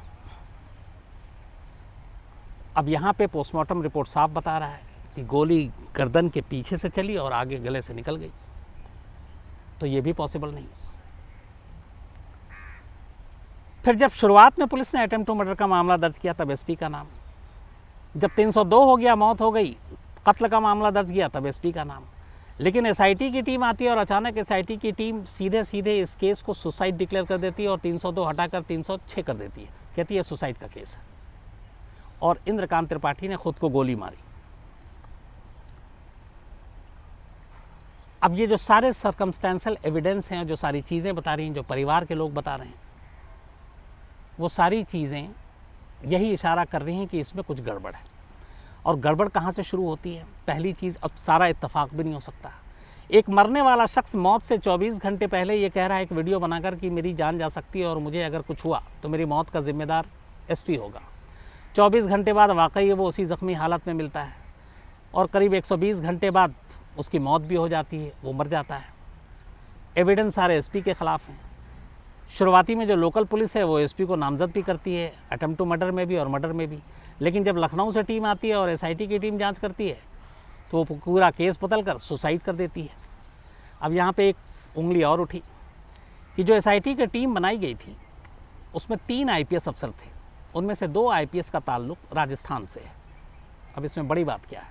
तो बड़ी बात यह है कि जिन एसपी मणिलाल पाटीदार को ढूंढा जा रहा है, जिनको इंद्रकांत त्रिपाठी की मौत का जिम्मेदार माना गया, उनका ताल्लुक भी राजस्थान से। तो परिवार का शक यही है कि एक एसपी को बचाने के लिए एसआईटी की टीम ने एक सिंपल और सीधे सीधे मर्डर केस को सुसाइड केस में तब्दील कर दिया। हालांकि इसमें बहुत सारी चीज़ें अभी आएंगी अगर ईमानदारी से फॉरेंसिक इसकी जांच और रिपोर्ट को सामने रखा जाए तो। पहली चीज़, अगर कार में ही सुसाइड किया, कार में ही गोली मारी अपने आप को इंद्रकांत त्रिपाठी ने, तो बुलेट पीछे से चला, गले से बाहर निकला, आर पार हुई गोली। कार के अंदर खून नहीं है, कुछ धब्बे मिले हैं सिर्फ सीट के पीछे, जबकि गोली लगने के बाद और आर पार होने के बाद धारा प्रवाह खून बहना चाहिए था। वो खून के निशान कहाँ गए? दूसरा, पुलिस ने शुरुआत में तफ्तीश की, कोई पिस्टल बरामद नहीं, गोली नहीं मिली। लेकिन 15 दिन बाद, 10-15 दिन बाद वही बुलेट, उसका खोखा कार के अंदर मिल जाता है। अब ये कार 8 सितंबर से पुलिस के कब्जे में है, 8 सितंबर से कब्जे में है। और उसके बाद करीब 10 दिन के बाद बुलेट बरामद होती है, पिस्टल घर से बरामद होता है, जबकि घर वालों का कहना है कि पिस्टल तो अपने हाथ से सौंपे पुलिस को। अब सवाल ये है कि फिर ये बुलेट इतने दिनों बाद कार से कैसे मिली? तो घर वालों का एक इल्ज़ाम है, वो ये है कि पुलिस पिस्टल के साथ बुलेट भी ले गई थी घर से, और ले जाने के बाद चूँकि कार उनके कब्ज़े में है, उन्होंने कार के अंदर एक फायर किया। फायर करने के बाद खोखा सीट या कहीं पे फंस गया और उन्होंने उसी को निकाल लिया। इससे 2 फ़ायदे हुए, एक इसी पिस्टल से गोली चली है, ये फॉरेंसिक में साबित हो जाएगा, और दोनों चीज़ें सामने आ गई। लेकिन अगर ईमानदारी से जांच हुई तो यहाँ पे पुलिस फंस सकती है। वो कैसे? बेशक इसी पिस्टल से गोली चली, जो बुलेट खोखा मिला है और जो पिस्टल मिला है वो दोनों मैच करेगा, लेकिन जो गोली इंद्रकांत त्रिपाठी के गले से आर पार हुई है, वो जो उसके अंदर उसने अपना निशान छोड़ा है, वो बुलेट मार्क क्या इस पिस्टल और इसके बुलेट मार्क से मिलता है? फॉरेंसिक इन्वेस्टिगेशन में ये बात आसानी से सामने आ जाएगी। चूँकि ये पता नहीं है कि वो पिस्टल या वो बुलेट कौन सी है, तो ये पता नहीं चलेगा कि कहाँ मारी, लेकिन किस मेक का, किस मार्क का वो था, बुलेट कौन सा था, ये पोस्टमार्टम रिपोर्ट में होगा और फॉरेंसिक रिपोर्ट में पता चल जाएगा। और ये साबित हो जाएगा इस बुलेट और इस जो खोखा बरामद किया है कि ये गले से आर पार हुई थी कि नहीं हुई थी। और परिवार वाले इसका बाकायदा दावा भी कर रहे हैं कि जांच करा लें, दूध का दूध पानी का पानी हो जाएगा। तो अब यहाँ पे इस मामले में SIT की टीम घिर सकती है, क्योंकि जो बचकानी हरकत इस पूरे जांच में अब तक की गई है, ये इनको आगे चल के इनकी फजीहत ही होने वाली है। अब यहाँ तक एक पार्ट। दूसरा, एक IPS अफसर जिसका 8 सितंबर को अटेम्प्ट टू मर्डर के मामले में नामजद होता है, उसके बाद आनन फानन में उसको सस्पेंड कर दिया जाता है, फिर 302 का मामला दर्ज होता है और वो गायब है। फजीहत ये भी है कि यूपी पुलिस के ऊपर प्रेशर है, तो गायब है तो अब भैया आप बड़े बड़े क्रिमिनल को उठा लेते हैं, पकड़ लेते हैं, ठोक देते हैं। यहाँ एक IPS अफसर को पकड़ने में आपकी इतनी हवा ख़राब हो रही है, तो ये दिखाने के लिए कि नहीं हम पकड़ने की कोशिश कर रहे हैं, पहले 25,000 रुपये का इनाम डिक्लेयर किया जाता है इस IPS अफसर पर, मणिलाल पाटीदार पर। इसके बाद फिर कुछ वक्त बीतता है और ये दिखाने के लिए कि नहीं हम लोग बहुत सीरियस हैं, उस इनाम को बढ़ाकर 1 लाख रुपये कर दिया जाता है। तो इस वक्त यूपी के इस IPS अफसर मणिलाल पाटीदार, जो महोबा के SP रहे, 1 लाख के इनामी भगोड़े हैं। मतलब अगर उनका कोई सुराग दे दे तो 1 लाख रुपये उसे मिलेगा। एक पुलिस महकमे सरकार की तरफ से अपने ही एक IPS अफसर को इस तरह से उसके ऊपर 1 लाख का इनाम रखना, उसे ढूंढना या पता देने वाले के लिए, ये अपने आप में शर्मनाक है। और इससे भी शर्मनाक ये है कि सितंबर से आज जून हो गया, 2020-2021, 9 महीने करीब बीत गए। 9 महीने में यूपी पुलिस इस IPS अफसर का सुराग तक नहीं लगा पाई, मतलब पकड़ ही नहीं पाई। तो वैसे में ये भी उंगली उठता है कि आप लॉ एंड ऑर्डर, क्रिमिनल के अंदर खौफ, जुर्म कम करना, सारे दावे एक तरफ, एक आप अपने ही अंदर के एक IPS अफसर को 9 महीने तक आप पकड़ नहीं पा रहे हैं, ढूंढ नहीं पा रहे हैं, फिर ये कैसी पुलिसिंग? यहीं पे एक दूसरा शक उठता है, वो ये है कि पकड़ तो लें, पता भी है, लेकिन एक गड़बड़ी हो रही है। इस बीच में इस IPS अफसर मणिलाल पाटीदार की तरफ से एक अर्जी दी गई कि इस मामले की जांच CBI से कराई जाए। एक ऐसा पुलिस अफसर जो कत्ल के आरोपी, जिसके ऊपर अब खैर सुसाइड का मामला दिखा दिया तो खुदकुशी के लिए मजबूर करने का मामला, जो 9 महीने से फरार है, वो खुद कह रहा है आप CBI की जांच कराओ। इसका मतलब क्या है? तो इसका भी मतलब है, इंद्रकांत त्रिपाठी के परिवार ने इल्ज़ाम लगाया है कि दरअसल CBI जांच की मांग SP इसलिए कर रहे हैं, इसके ज़रिए वो अपने सीनियर पुलिस अफसरों को मैसेज दे रहे हैं कि देखो, अगर मेरे साथ कुछ उल्टा पुल्टा हुआ तो फिर कोर्ट, अगर CBI जांच नहीं भी होती तो कोर्ट में जाकर मैं बाकी के नाम का खुलासा कर दूंगा, क्योंकि अगर उगाही कर रहा हूं तो मैं अकेले नहीं कर रहा हूं, हिस्सा और भी जाता है। और जिस जगह हम लोग रहते हैं, इस सिस्टम को आम लोग भी बहुत अच्छे से जानते हैं कि अगर कोई रिश्वतखोर है तो वो अकेले पैसे हज़म नहीं करता, एक चेन बना होता है, एक पूरी लिस्ट होती है, नीचे से ऊपर तक पैसे कैसे जाते हैं।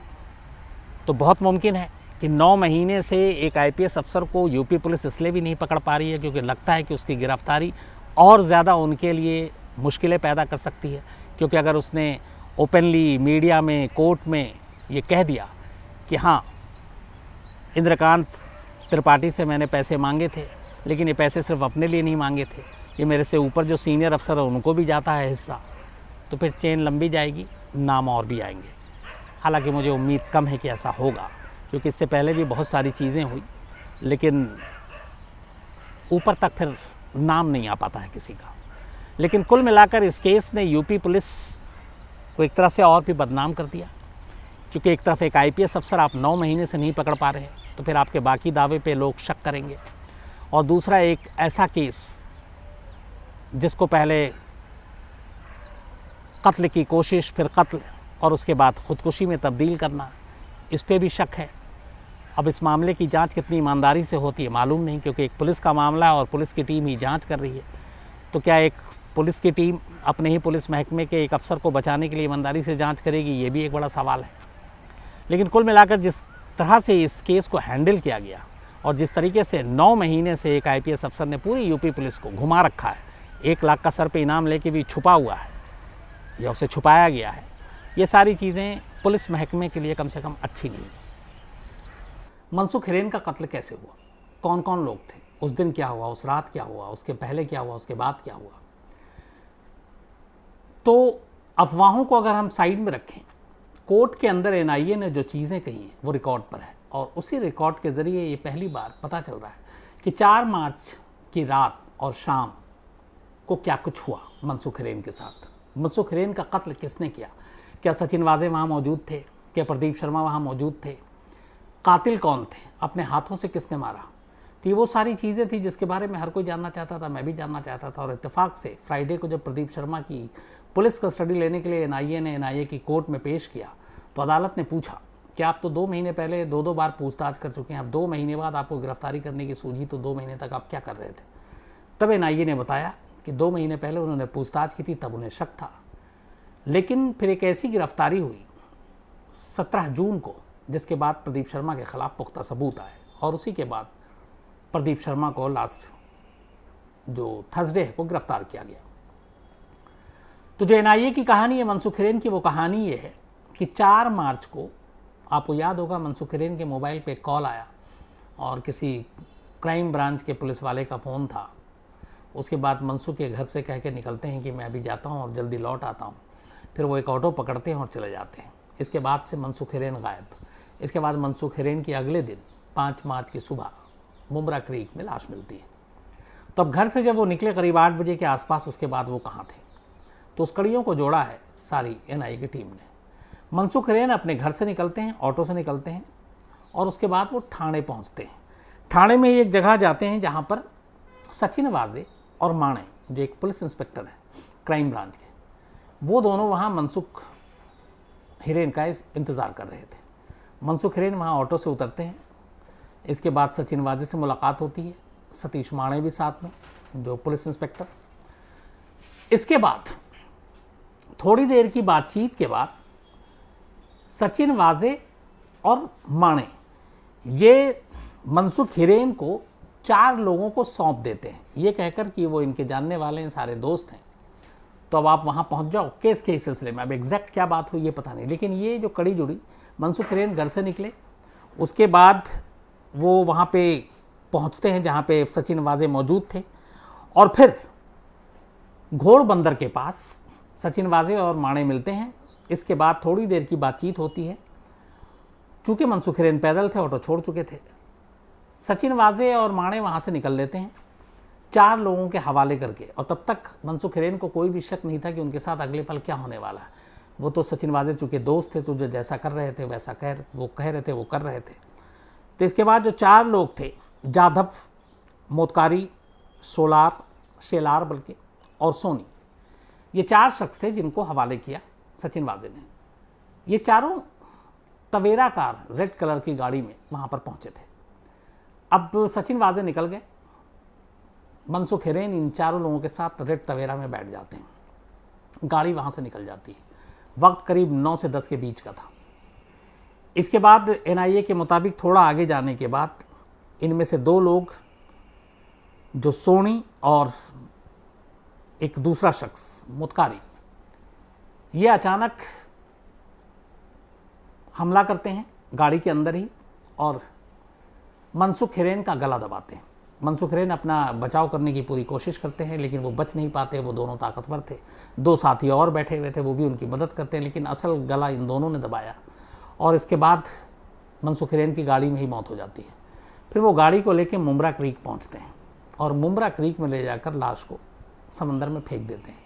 उन्हें ये अंदाज़ा था कि रात को एक ख़ास टाइम है शायद 12 के आसपास का, जब हाई टाइड आता, हमेशा लहरें तेज़ होती हैं समंदर की, तो उसमें लाश बह जाएगी और बहुत दूर निकल जाएगी, मुंबई की सीमा से बाहर। लेकिन इत्तेफाक ये कहिए कि इस केस में कुछ निकलना था, उस रात हाई टाइड आई नहीं, पानी की रफ्तार बड़ी स्लो थी और लाश जाकर एक किनारे में कीचड़ में फंस गई और इसकी वजह से सुबह किसी राहगीर की नज़र पड़ी, उसने पुलिस को खबर दी, फिर ये लाश मिली। तो ये कत्ल हुआ। इसके बाद जाधव और शेलार ये दोनों वहाँ से आते हैं मुमरा क्रीक से वापस। आने के बाद दोनों एक कॉल करते हैं, एक सचिन वाजे को कॉल किया गया और दूसरा किया गया प्रदीप शर्मा को, शायद ये बताने के लिए कि काम हो गया। ये 2 कॉल इत्तेफाक से दोनों रिकॉर्ड पे आ गए, CDR में आ गए और फिर दोनों निकल जाते हैं। अब यहाँ पे ही कई सवाल आए। असल में जब महाराष्ट्र ATS इस मामले की जांच कर रही थी NIA से पहले, तो महाराष्ट्र ATS ने इलेक्ट्रॉनिक एविडेंस पे बहुत काम किया और पहली बार महाराष्ट्र ATS को ही ये पता चला कि इसमें एक प्रदीप शर्मा भी इन्वॉल्व है, उनका 12 साल पुराना एक मुखबिर जो उनके साथ है शेलार, वो भी शामिल है। और इत्तेफाक से ATS की जांच सही आगे बढ़ रही थी, लेकिन इसी बीच में NIA को केस दे दिया गया, सारे इनपुट्स, सारे इन्फॉर्मेशन अब ATS ने NIA को दे दिया। NIA के लिए बड़ा मददगार हुआ। NIA ने उसी CDR पे और उसी चीज़ों पे काम करना शुरू किया। जून, बल्कि 2 महीने पहले जब 2 बार बुलाकर पूछा गया, तब तक कोई सबूत नहीं था NIA के पास। लेकिन 17 जून को प्रदीप शर्मा का मुखबिर हाथ आ जाता है और वो गिरफ्तार होता है। इसके अलावा जाधव हाथ आता है। इन दोनों से जब पूछताछ होती है और उनको दिखाया जाता है कि तुम्हारे ये जो रिकॉर्ड हैं, असल में उस पूरी साजिश के लिए जो 5-6 लोगों की टीम बनी थी, उसमें 14 सिम खरीदे गए थे और उनमें से कुछ सिम का इस्तेमाल ये लोग आपस में बातचीत के लिए करते थे। उस सिम के CDR के ज़रिए ये निकला और उसमें आया नाम बाजे का, फिर आया प्रदीप शर्मा का। जो प्रदीप शर्मा का नाम आया तो फिर शेलार और वो दोनों उगल दिया सब कुछ और उन्होंने फिर प्रदीप शर्मा का रोल बता दिया। इसी के बाद प्रदीप शर्मा को लास्ट थर्सडे को गिरफ्तार किया गया। ये कहानी का एक पार्ट। दूसरा ये था, जिस रेड टवेरा कार में मनसुख हिरेन का कत्ल हुआ, पुलिस NIA उसे पहले ही जब्त कर चुकी थी। जब ये पता चला, क्योंकि कई बार मैंने आपको पहले ही बताया था कि कुछ ऐसे कार हैं जिसमें डाउट है कि जिसमें कत्ल हुआ होगा, तो उस कार को पुणे की फॉरेंसिक लैब में भेजा गया। और अभी लास्ट कल संडे की बात है, इसके जो मेन ये जो चारों हैं जो कार के अंदर थे और इंक्लूडिंग प्रदीप शर्मा, इनके DNA सैंपल भी लिए गए और पुणे की लैब में भेजा गया है। इससे ये इस्टेब्लिश होगा कि उस कार के अंदर जो फॉरेंसिक एविडेंस मिलेंगे DNA से भी मिल सकता है। तो 4 मार्च की रात को जो कुछ हुआ, मनसुख हिरेन के अलावा उस कार में इन चारों कातिलों की मौजूदगी वो साबित हो जाएगी। और प्रदीप शर्मा, अगर, हालांकि अभी तक ये नहीं है कि उस वक्त मौका वारदात पे वो थे, तो वो भी साबित हो जाएगी। इसलिए NIA ने एक बिना कोई रिस्क लिए हुए उनका भी सैंपल लिया है। तो अब ये चीज़ें कोर्ट में बड़ी कारगर साबित होंगी और इस DNA के ज़रिए NIA का कहना है कि वो इस्टेब्लिश कर देगी कि मनसुख हिरेन का कत्ल किन किन लोगों ने किया था। तो ये केस में आगे चलकर एक बड़ा अहम पुख्ता सबूत होगा। तो ये तो रही कहानी एक, जो NIA ने वहाँ सारी चीज़ बताई। अब इसके आगे कहानी बढ़ती है। जब NIA ने रिमांड मांगी तो कोर्ट ने ही पहले NIA को फटकारा, बोला कि आप तो 2 महीने पहले पूछताछ कर चुके थे, 2 महीने आपने क्या किया। तब NIA ने बताया कि जिन लोगों से पूछताछ हो रही थी हमें डाउट तो था, लेकिन सबूत नहीं मिल रहा था। अब जाकर सबूत मिला है इस शेलार और जाधव की गिरफ्तारी की शक्ल में, इसलिए अब हमें गिरफ्तारी चाहिए और पूछताछ करनी है। इस पर अदालत ने प्रदीप शर्मा से पूछा कि आपको क्या कहना है। प्रदीप शर्मा ने जो कुछ अदालत में कहा वो ये था कि मुझे मेरे पुलिस फोर्स के ही कुछ लोग साजिशन फंसाना चाहते हैं केस में। उनका कहना था कि थर्सडे की सुबह जब NIA उनकी टीम आई घर पे और उनको गिरफ्तार किया, तो उन्होंने कहा कि अगर मुझे ज़रा सा भी मैं इसमें शामिल होता तो मैं घर पे सो नहीं होता बल्कि भाग जाता। ये भी कहना है कि जो 4 लोग गिरफ्तार हुए उसमें से शेलार को वो जानते हैं, जो लेकिन संतोष शेलार को, लेकिन वो 12 साल उनके लिए मुखबिरी किया है। बाकी 3 को नहीं जानते। उनके घर से एक रिवॉल्वर भी मिला NIA को जिसका लाइसेंस ख़त्म हो चुका था।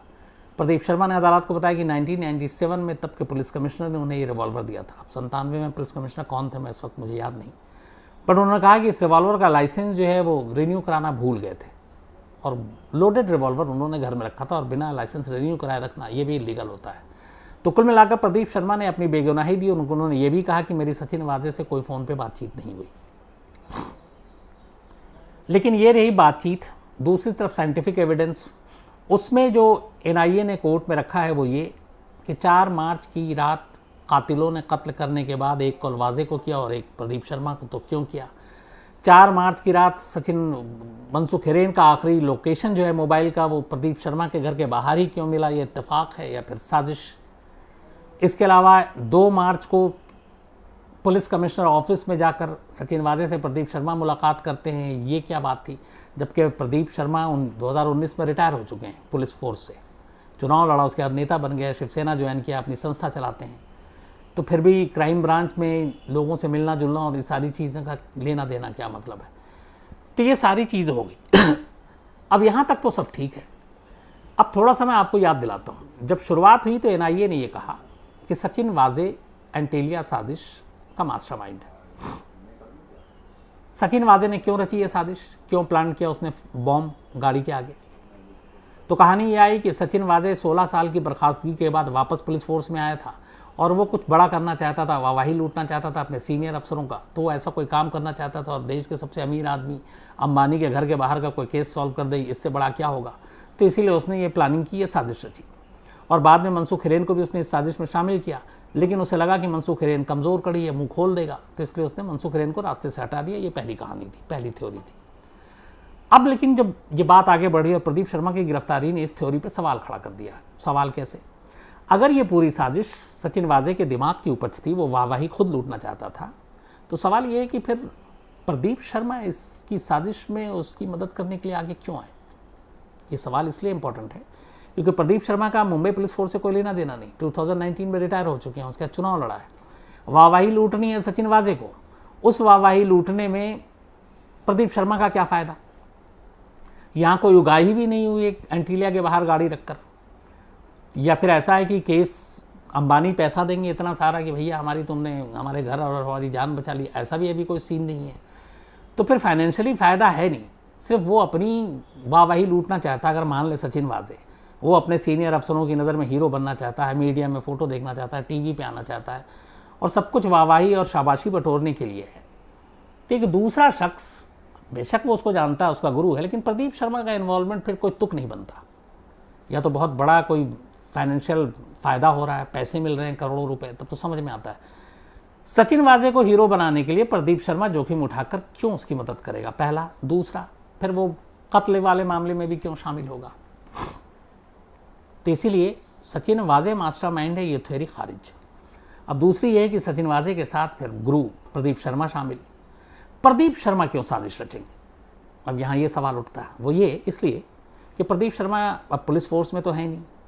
एंटीलिया केस के बाहर कोई गाड़ी रखी जाए या कौन उसकी जांच करे या कौन केस को सॉल्व करे, इससे प्रदीप शर्मा को न तो वाहवाही मिलनी है, न पैसे मिलने हैं, न तारीफ होनी है, न हीरो बनना है, क्योंकि वो एक आम इस वक्त नागरिक हैं, तो उनका इन्वेस्टिगेशन में कोई रोल तो हो नहीं सकता।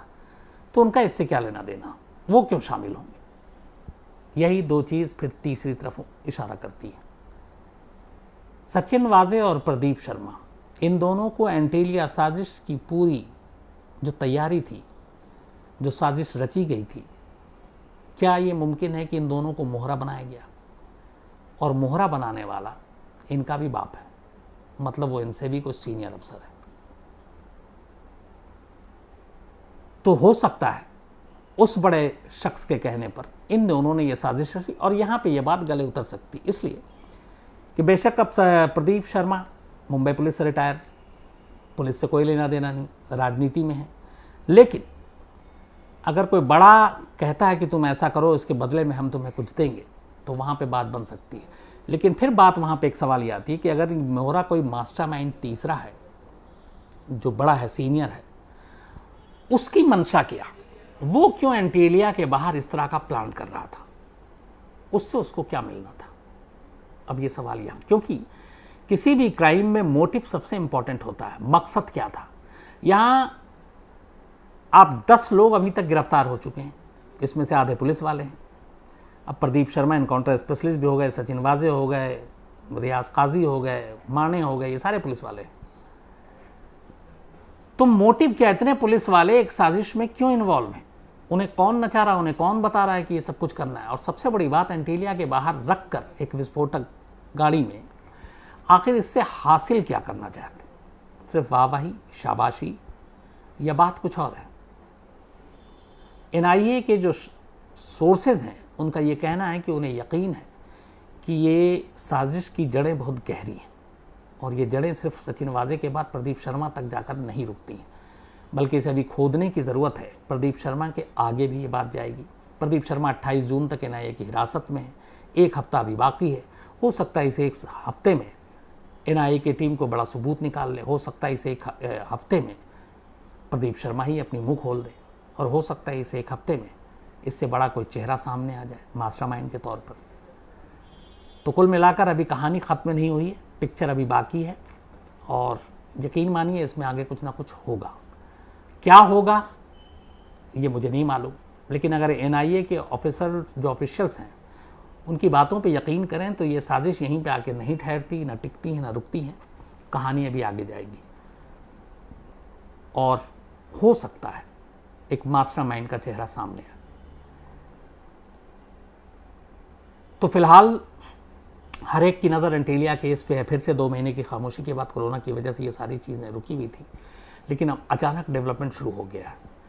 एक और चीज़ है कि चारों जो पकड़े गए, जिन चारों ने कत्ल किया मनसूख हिरेन का, एनआईए ने जब छापा मारा उनके अलग अलग ठिकानों और घरों पे, तो वहाँ से भारी मात्रा में कैश मिले और इन लोगों से जब पूछताछ हुई तो पता चला कि ये कैश इन लोगों को प्रदीप शर्मा और सचिन वाजे ने दिए थे। अब सवाल ये है, और वो भारी मात्रा में, हालांकि कैश बताया नहीं कि कितने लाख हैं, किस किस को कितने मिले, लेकिन ये कहना है कि काफ़ी पैसे हैं। अब सवाल ये है कि मनसूख हिरेन जैसे शख्स को कत्ल करने के लिए मुंबई के 2 top cop, 2 super encounter specialist Sachin Waze और प्रदीप शर्मा, वो इतने पैसे क्यों दे रहे हैं?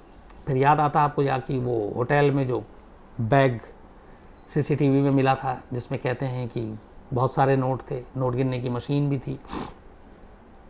तो इतने पैसे शामिल इस एंटीलिया की साजिश में मनसूख हिरेन की मौत में, तो इसका मतलब है कि कोई ना कोई चीज़ तो बड़ी थी। अब वो क्या बड़ी थी, क्योंकि कहानी में गिरफ्तारी, बाकी सारी चीज़ें तो सामने आ रही हैं। एक सवाल का जवाब जो खाया जा रहा है वो ये है कि आखिर इस साजिश के पीछे मंशा और मकसद क्या थी, क्या हासिल करना चाहता था जो भी इसका मास्टरमाइंड है, जिसने इस पूरी प्लानिंग की, जिसने साजिश रची, उसका एम क्या था, उसका गोल क्या था, और यही पूरा देश जानना चाहता है। अब ये खुलासा एनआईए पहले करेगी वक्त से या चार्जशीट के दौरान करेगी, ये मालूम नहीं, या अगर कोई नई गिरफ्तारी होती तो उसके ज़रिए पता चलेगी। लेकिन ये है कि हिंदुस्तान में हाल के वक्त में शायद ये इकलौता ऐसा केस है जिसमें एक के बाद एक गिरफ्तारी हो रही है, और जिसमें अभी तक मैंने आपको बताया कि जैसे 10 लोग गिरफ्तार हुए हैं, और इन 10 लोगों की गिरफ्तारी में अगर हम देखें तो ज़्यादातर पुलिस वाले हैं। इनमें से पहला सचिन वाजे, assistant police inspector crime branch. दूसरी गिरफ्तारी रियाजुद्दीन काजी, ये भी एक्स असिस्टेंट पुलिस इंस्पेक्टर, मतलब सचिन वाजे के ही रैंक का। फिर सुनील माने, पुलिस इंस्पेक्टर क्राइम ब्रांच। इसके बाद विनायक शिंदे, एक्स सिपाही कांस्टेबल एटीएस। इसके बाद एक नरेश गौर जो बुकी। फिर संतोष शेलार, ये मुखबिर, जो प्रदीप शर्मा का 12 साल से जो प्रदीप शर्मा के लिए मुखबिरी कर रहा था। आनंद यादव, प्रदीप शर्मा के करीबी जानने वाले। मनीष बसंत सोनी, प्रदीप शर्मा के जानकार। सतीश मोतेकारी, प्रदीप शर्मा के जानकार, और अब खुद प्रदीप शर्मा की गिरफ्तारी। तो करीब 7 इसमें पुलिस वालों से जिनका लेना देना, इनमें से एक मुखबिर भी है। तो ये हाल के वक्त में शायद पहला ऐसा मामला है। देखिए ये केस कहाँ जाता है। आज की जो रहस्यमय कहानी है वो आपको सुनाऊं, क्योंकि इस कहानी को लेकर आज भी एक बड़ा रहस्य बना हुआ है, ख़ासतौर पर जापान में, कि एक शख्स, क्या वो इस दुनिया का था ही नहीं? वो शख्स क्या टाइम मशीन से उसका कोई रिश्ता था, और वो अचानक आता है, अचानक गायब हो जाता है। ये पूरी उलझा देने वाली कहानी आपको सुनाऊं उससे पहले एक अच्छी पॉजिटिव स्टोरी आपको शुरुआत में बताता हूँ। मई में बहादुरगढ़ हरियाणा से एक बच्चा दिल्ली में इलाज के लिए आता है। करीब 6 साल की उम्र, नाम कुणाल। उसको टाइफाइड बुखार था, और अप्रैल मई में आपको याद है कि कोरोना का भी कहर था पीक पे, घर वाले डर गए। 6 साल का मासूम कुणाल बहादुरगढ़ के अस्पताल में कहीं इलाज ठीक से नहीं हो पा रहा था तो उनको दिल्ली लाया गया। माँ बाप परेशान थे, लेकिन इत्तेफाक की बात है कि 26 मई को डॉक्टरों ने कुणाल को मृत करार दिया। डॉक्टरों ने कहा कि उसकी मौत हो गई है टाइफाइड से।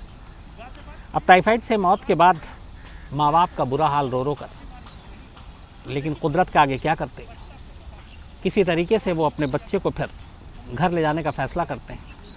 अस्पताल वाले बच्चे की लाश को, बॉडी को पैक करके माँ बाप के हवाले कर देते हैं। फैमिली कुणाल की लाश को लेकर घर पहुंचती है। दादा दादी भी थे परिवार में। घर में तमाम लोगों का बुरा हाल, क्योंकि 6 साल का कुणाल सबका प्यारा था और इस उम्र में इस तरह से मौत हो जानी कोई यकीन नहीं कर रहा था। माँ का तो रो रो कर बुरा हाल था। माँ बार बार लाश से लिपट कर रो रही थी। उधर घर के जो मर्द थे, दादा पिता, वो लोग अब जुट गए, क्योंकि 26 मई की को लेकर वो लाश गए थे। शाम हो गई थी, तो अब ये था कि अंतिम संस्कार अगले दिन सुबह करेंगे, तो उसकी तैयारी में जुट गए। शमशान में भी खबर की गई, बाकी रिश्तेदारों को खबर की गई। इस दौरान में माँ लगातार अपने बच्चे की लाश से लिपट लिपट कर, बिलक बिलक कर रो रही है। और इसी दौरान में जब वो लिपट कर रो रही थी, अचानक उसे ऐसा लगा कि जैसे लाश से कुछ हरकत हो रही है। माँ चीखती है, ज़ोर से आवाज़ देती है बच्चे के पिता को कि देखो कुणाल हिल रहा है। लोगों को लगता है माँ है, मौत पे यकीन नहीं कर रही है, इसका वहम है। लेकिन फिर बाकी कुछ लोग आते हैं और अचानक देखते हैं तो लगता है कि हाँ, लाश में कुछ हरकत है।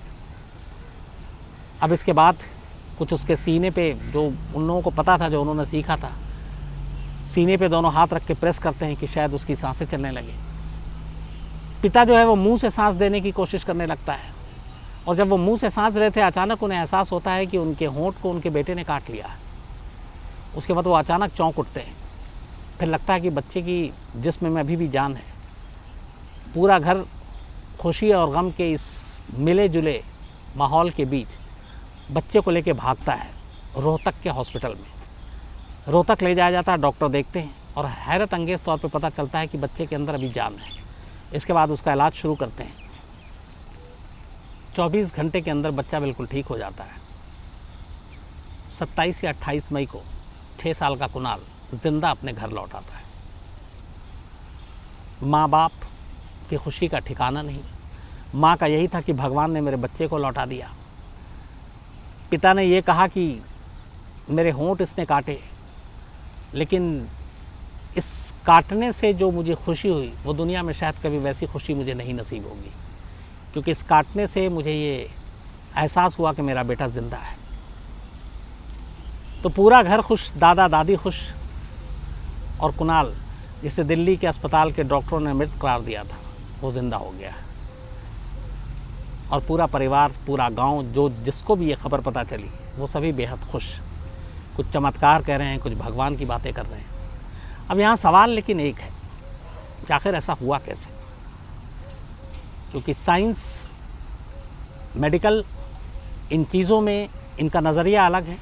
आपकी अपनी जो सोच है, जो आस्थाएं हैं, उसका नज़रिया अलग है।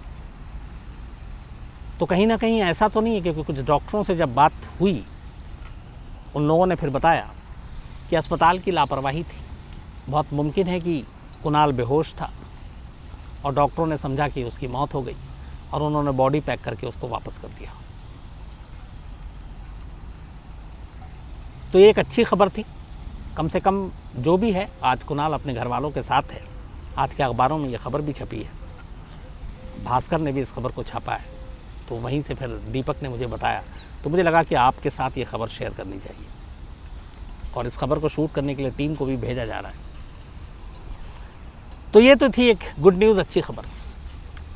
अब आते हैं आज की रहस्यमयी कहानी पर। कभी कभी ऐसी चीज़ें हो जाती हैं इस दुनिया में जिस पर यकीन करना बेहद मुश्किल काम होता है। और लगभग आज से 67 ईयर बैक, 67 साल पहले एक ऐसा ही हादसा हुआ। एक ऐसा हादसा, एक ऐसा रहस्य जिसको आज भी सुलझाया नहीं जा सका है। बात जुलाई 1954 की है। 1954 में, और ये कहानी जापान के टोक्यो की है, टोक्यो एयरपोर्ट की है। बल्कि जो टोक्यो का एयरपोर्ट है उसका नाम था हैनेडा। तो दोपहर करीब 12:30 बजे यूरोप से एक फ़्लाइट आती है टोक्यो के हैनेडा एयरपोर्ट पर। फ़्लाइट लैंड करती है, पैसेंजर एक एक कर उतरना शुरू होते हैं। पैसेंजर की सारी तलाशी ली जाती है, उनके डॉक्यूमेंट्स, पासपोर्ट, वीज़ा सब चेक किए जाते हैं क्योंकि इंटरनेशनल फ़्लाइट थी। तो एक एक कर सबकी जांच की गई। तभी उसी फ्लाइट में से एक शख्स ऐसा उतरा कि हैनेडा एयरपोर्ट के जो काम करने वाले कर्मचारी हैं, वहाँ के ऑफिशियल हैं, इमिग्रेशन काउंटर पर एक शख्स का जब पासपोर्ट हाथ में लिया तो वो चौंक उठा। उसको बरसों से एयरपोर्ट पे उसकी ड्यूटी थी और वो डेली सैकड़ों मुसाफिरों को देखता था, उनके पासपोर्ट देखता था, वीज़ा देखता था। तो अपने काम में वो माहिर भी था, कोई नौसिखिया नहीं था। लेकिन उस पासपोर्ट को देख के वो उस दिन चौंक गया। उसने वैसा पासपोर्ट इससे पहले कभी नहीं देखा था। जब उसने पासपोर्ट को खोला और सब कुछ देखा तो वो और चौंका। उस पासपोर्ट पे जिस देश का नाम था, उस देश के बारे में उसने कभी सुना ही नहीं था। अब ऐसा नहीं है, बहुत सारे ऐसे देश हैं जिसके बारे में शायद हम आप भी, क्योंकि दुनिया में करीब 200 के आसपास और यूएन से जो एफिलेटेड हैं वो 195 प्लस हैं। तो ज़रूरी नहीं है कि हमें 200 देशों के नाम पता हों, लेकिन कभी ना कभी कुछ ना कुछ पढ़ते लिखते हैं तो कुछ पता चलता रहता है। तो उसका जब पासपोर्ट देखा तो उस पासपोर्ट पे लिखा हुआ था टॉरेड, TORED। तो उस अफसर इमिग्रेशन काउंटर पे वो चौंका और उसने पासपोर्ट देखने के बाद कि ये कौन सा देश है, इससे पहले कभी उसने देखा नहीं। फिर भी लगा कि उसकी शायद जानकारी कम हो। उसने वर्ल्ड मैप उठाया, जिन लोगों के पास सारे कंट्री के नाम और सारी चीज़ें होती हैं वो देखना शुरू किया। अब पूरे वर्ल्ड मैप में टॉरेड नाम का कोई देश ही नहीं मिला। वो बड़ा परेशान। फिर उसने पूछा उससे कि आप कहाँ से आए? तो उसने कहा टॉरेड से आया। तो उसने कहा कि पर ये तो कहीं मैप में भी नहीं है ये देश। तो उसने कहा मुझे नहीं मालूम, पर मैं तो वहीं से आया और ये मेरा पासपोर्ट है, ये मेरा वीज़ा है। फिर उसने कहा कि मैं इससे पहले यूरोप के कई देशों से होकर आ रहा हूँ और आप मेरा पासपोर्ट चेक कर लीजिए। अब उस अधिकारी ने फिर से पासपोर्ट चेक किया और उसमें वाकई देखा, उसने यूरोप के कई देश के अलग अलग वीज़ा थे उस पर, और बाकायदा उसमें इमिग्रेशन आने और जाने की सारी मोहरें थीं, और वो सारी रियल और ओरिजिनल थी। जो वीज़ा थी वो भी ओरिजिनल थी। लेकिन ये सारी चीज़ें देखने के बावजूद उस अधिकारी के मन में ये था कि आखिर उसने इस देश का कभी इससे पहले नाम सुना है कि क्यों नहीं सुना। उसे उस पर फिर भी शक होता है। उसके बाद वो उससे पूछता है कि अच्छा आप जापान आने का अपना मकसद बताइए। तो वो शख्स कहता है कि मुझे जापान में एक बिज़नेस के सिलसिले में आया हूँ और इस कंपनी के कुछ लोगों से मेरी मुलाकात है। कंपनी का नाम बताता है और फिर उस होटल का नाम बताता है जहाँ उसने ऑलरेडी पहले से उसने कहा कि मेरी बुकिंग है, मुझे वहाँ जाकर अभी चेक इन करना है। जब ये सारी जानकारी दे दी लेकिन फिर भी वो अफसर कन्विंस नहीं हुआ, तो उसने अपने सीनियर अफसरों को इसकी खबर दी और बोला कि एक शख्स आया, उसका पासपोर्ट ये है, लेकिन वो देश कहीं मुझे दिखाई नहीं दे रहा दुनिया के नक्शे पर, और अजीब लग रहा है। सुरक्षा अधिकारियों ने कहा कि उसको अलग से लेकर आओ। अब उसको अलग ले जाया गया, उसकी पूरी तलाशी ली गई, उसके सारे सामान की तलाशी ली गई, उसके पासपोर्ट और वीज़ा को देखा गया और इत्तेफाक से वो वीज़ा भी जो है वो ओरिजिनल निकला। लेकिन मामला आगे रुक रहा है पासपोर्ट पर, क्योंकि उस पर टॉरेड लिखा हुआ है। और अब टॉरेड एक या तो काल्पनिक देश है या इस दुनिया में है ही नहीं, तो क्या करें। तो उससे फिर पूछा गया कि ये बताओ कि ये देश तुम्हारा जानते हो? उसने बोला हाँ। तो अब उसके सामने उन अफसरों ने वर्ल्ड मैप रखा और बोला कि ये है दुनिया के नक्शा, दुनिया के तमाम देश इस नक्शे में है, तुम ये बताओ तुम्हारा देश इस नक्शे में कहाँ पर है। उसने यूँ नक्शा देखा और थोड़ी ही देर में, ज़्यादा वक्त में नहीं लिया, और सीधे उसने उंगली रख दी। जहाँ पे उसने उंगली रखी वहाँ पे उस देश का नाम लिखा था अंडोरा, ANDORA। तो जब उसने दिखाया तो फिर उन अफसरों ने कहा कि ये तो अंडोरा है, टॉरेड तो है नहीं। तो वो देख के चौंकता और कहता है कि ये तो टॉरेड है, अंडोरा कब हो गया, और अंडोरा ये कौन सा नाम है? मैं टॉरेड बता रहा हूँ, मैं उसी देश का हूँ। अब उसकी बातचीत, उससे जितनी पूछताछ हुई, उसके कागजात, उसके वीज़ा, उसके पासपोर्ट के देखकर जापानी अथॉरिटी ये मान रहे हैं कि ये जो भी कह रहा है सच कह रहा है। लेकिन सवाल ये है कि उस सच पे यकीन कैसे करें, क्योंकि जिस देश का ये पासपोर्ट लेकर आया वो देश असल में कोई अस्तित्व में है ही नहीं दुनिया में, और ये काल्पनिक देश है। तो ये शख्स कौन है? फिर उन्हें लगता है कि ये कोई बहुत बड़ा शातिर है, अपराधी है और माहिर है फौर्जरी करने में, बाकी सारी चीज़ों में। फिर उन्होंने कहा अब ये बात ऊपर तक अपने और सीनियर अफसरों तक पहुंचा जाएगी, लेकिन तब तक क्या करूं? तो तब तक ये कहा गया कि इसके ऊपर डाउट था। इसको वहीं एयरपोर्ट के करीब एयरपोर्ट अथॉरिटी के एक होटल में ले जाया गया और कहा गया कि जब तक आपका क्लियरेंस ना हो जाए, आपके देश की सच्चाई सामने ना आ जाए, तब तक आप इसी होटल के अंदर रहेंगे और आप यहाँ से बाहर नहीं निकलेंगे। और वहाँ पे कुछ सुरक्षा अधिकारियों को तैनात कर दिया गया। इस दौरान में अथॉरिटी ने अब एक और जांच की। उन्होंने कहा कि इसने बताया कि मैं जापान एक व्यापार के सिलसिले में आया, बिज़नेस के सिलसिले में आया, एक कंपनी के साथ मुलाकात है और फलाने होटल में मेरा चेक इन है, बुकिंग है। तो वहाँ जांच की गई। उस कंपनी के साथ जब कांटेक्ट किया गया और बताया गया कि ये शख्स और ये नाम बताया कंपनी के इस अफसर से मिलना है, तो उन्होंने मना कर दिया। उन्होंने कहा कि हम इस शख्स को तो जानते ही नहीं, हमारी कोई इसके साथ अपॉइंटमेंट नहीं है, हमारी कोई मुलाकात नहीं, हमारी कोई बिज़नेस डीलिंग नहीं है। इसके बाद जाँच उस होटल तक जाती है जहाँ पर उसने कहा था मेरा चेक इन है। वहाँ पे पूछताछ होती है तो पता चलता है कि नहीं, इसकी कोई चेकिंग नहीं, इसकी कोई बुकिंग नहीं है। अब उन्हें और डाउट होता है, उन्हें लगता है ये झूठ बोल रहा है और ये कुछ मामला गड़बड़ है। तो उसे ले जाकर एक होटल में रख दिया जाता है। तब तक शाम हो चुकी थी। ये सारी पूछताछ के कवायद में अब रात हो गई। उसको खाना भी होटल में सर्व किया जाता है और होटल की चारों तरफ जिस होटल के कमरे में रखा गया था वहाँ से उसके निकलने का कोई रास्ता नहीं था और बाहर दरवाजे पे सुरक्षा गार्ड बिठा दिया गया। अब ये हुआ कि अगले दिन इसका फैसला किया जाएगा। अगले दिन सुबह होती, सुरक्षा गार्ड दरवाज़ा खोलता है, नॉक करता है। दरवाज़ा खुला हुआ था, अंदर जाता है, कमरे से वो शख्स गायब। पूरे कमरे को ढूंढ मारता है, वो मिलता नहीं और कहीं से भागने का रास्ता नहीं था। कमरे से उसका जो कपड़े वपड़े पहनने के सामान उसको एक ब्रीफकेस में रखा था, जो उसको इजाज़त दी गई थी अपने साथ रखने की, वो सारी चीज़ें गायब और वो खुद गायब। अब वो हैरान फ़ौरन अपने अफसरों को खबर देता है। उधर एयरपोर्ट अथॉरिटी के पास जब ये खबर पहुंचती है तो वो हैरान हो जाते हैं। फिर उसके सामान की वो तलाशी दोबारा लेने का फ़ैसला करते हैं, जो उन्होंने ज़ब्त किया था, उसका पासपोर्ट, वीज़ा और बाकी चीज़ें। जब वो लॉकर रूम में जाते हैं और उन चीज़ों को निकालने के लिए, तो हैरत अंगेज़ तौर पर वो सारी चीज़ें गायब। ना उसका पासपोर्ट वहाँ पे, जबकि वो कस्टडी में थी, लॉकर में रखा गया था, सुरक्षा घेरे के अंदर रखा गया था, उसके सारे दस्तावेज़ गायब। होटल से वो रहस्यमयी शख्स खुद गायब, एयरपोर्ट अथॉरिटी से उसके सारे पासपोर्ट, वीज़ा, ये सारी चीज़ें गायब। अब हर कोई हैरान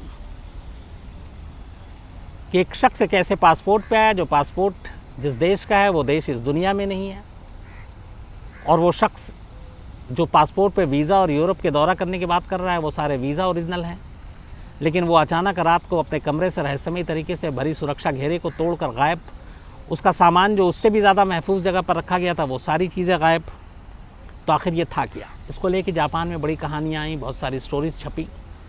कुछ लोगों ने कहा कि ये एक रहस्यमयी शख्स था शायद, और इस दुनिया का था ही नहीं, और आया और गायब हो गया।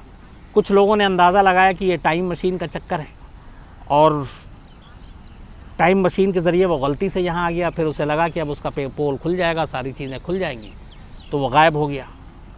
लेकिन जितनी कहानियाँ थी चलती रही, जांच भी हुई, लेकिन कोई फ़ायदा नहीं। उस शख्स के बारे में कोई जानकारी नहीं मिली। उसके ऊपर बहुत सारी चीज़ें लिखी गई और एक ख़ास तौर पर किताब भी लिखी गई, जिस किताब का नाम है directory of possibilities. Directory of possibilities में इस शख्स के बारे में कि ये क्या क्या हो सकता है, कहाँ से आ सकता है, किसी दूसरे ग्रह से आया, टाइम मशीन की वजह से आया, रहस्यमयी शख्स था, या इसकी असलियत क्या है, टॉरेट नाम के देश का ही पासपोर्ट क्यों था, वो पासपोर्ट कैसे बना, उन सारी चीज़ों के बारे में सारे ऑप्शन इस किताब में लिखे गए। लेकिन कुल मिलाकर कहानी ये है कि आज 67 ईयर्स बीत चुके हैं, 67 साल हो चुके हैं। जुलाई 1954 में टोक्यो के हेनेडा एयरपोर्ट पर लैंड किया हुआ ये शख्स, इसकी सच्चाई क्या थी, इसके पासपोर्ट की सच्चाई क्या थी, इसके देश की सच्चाई क्या थी, ये आज भी एक राज है और रहस्य। तो अगर आप में से और बहुत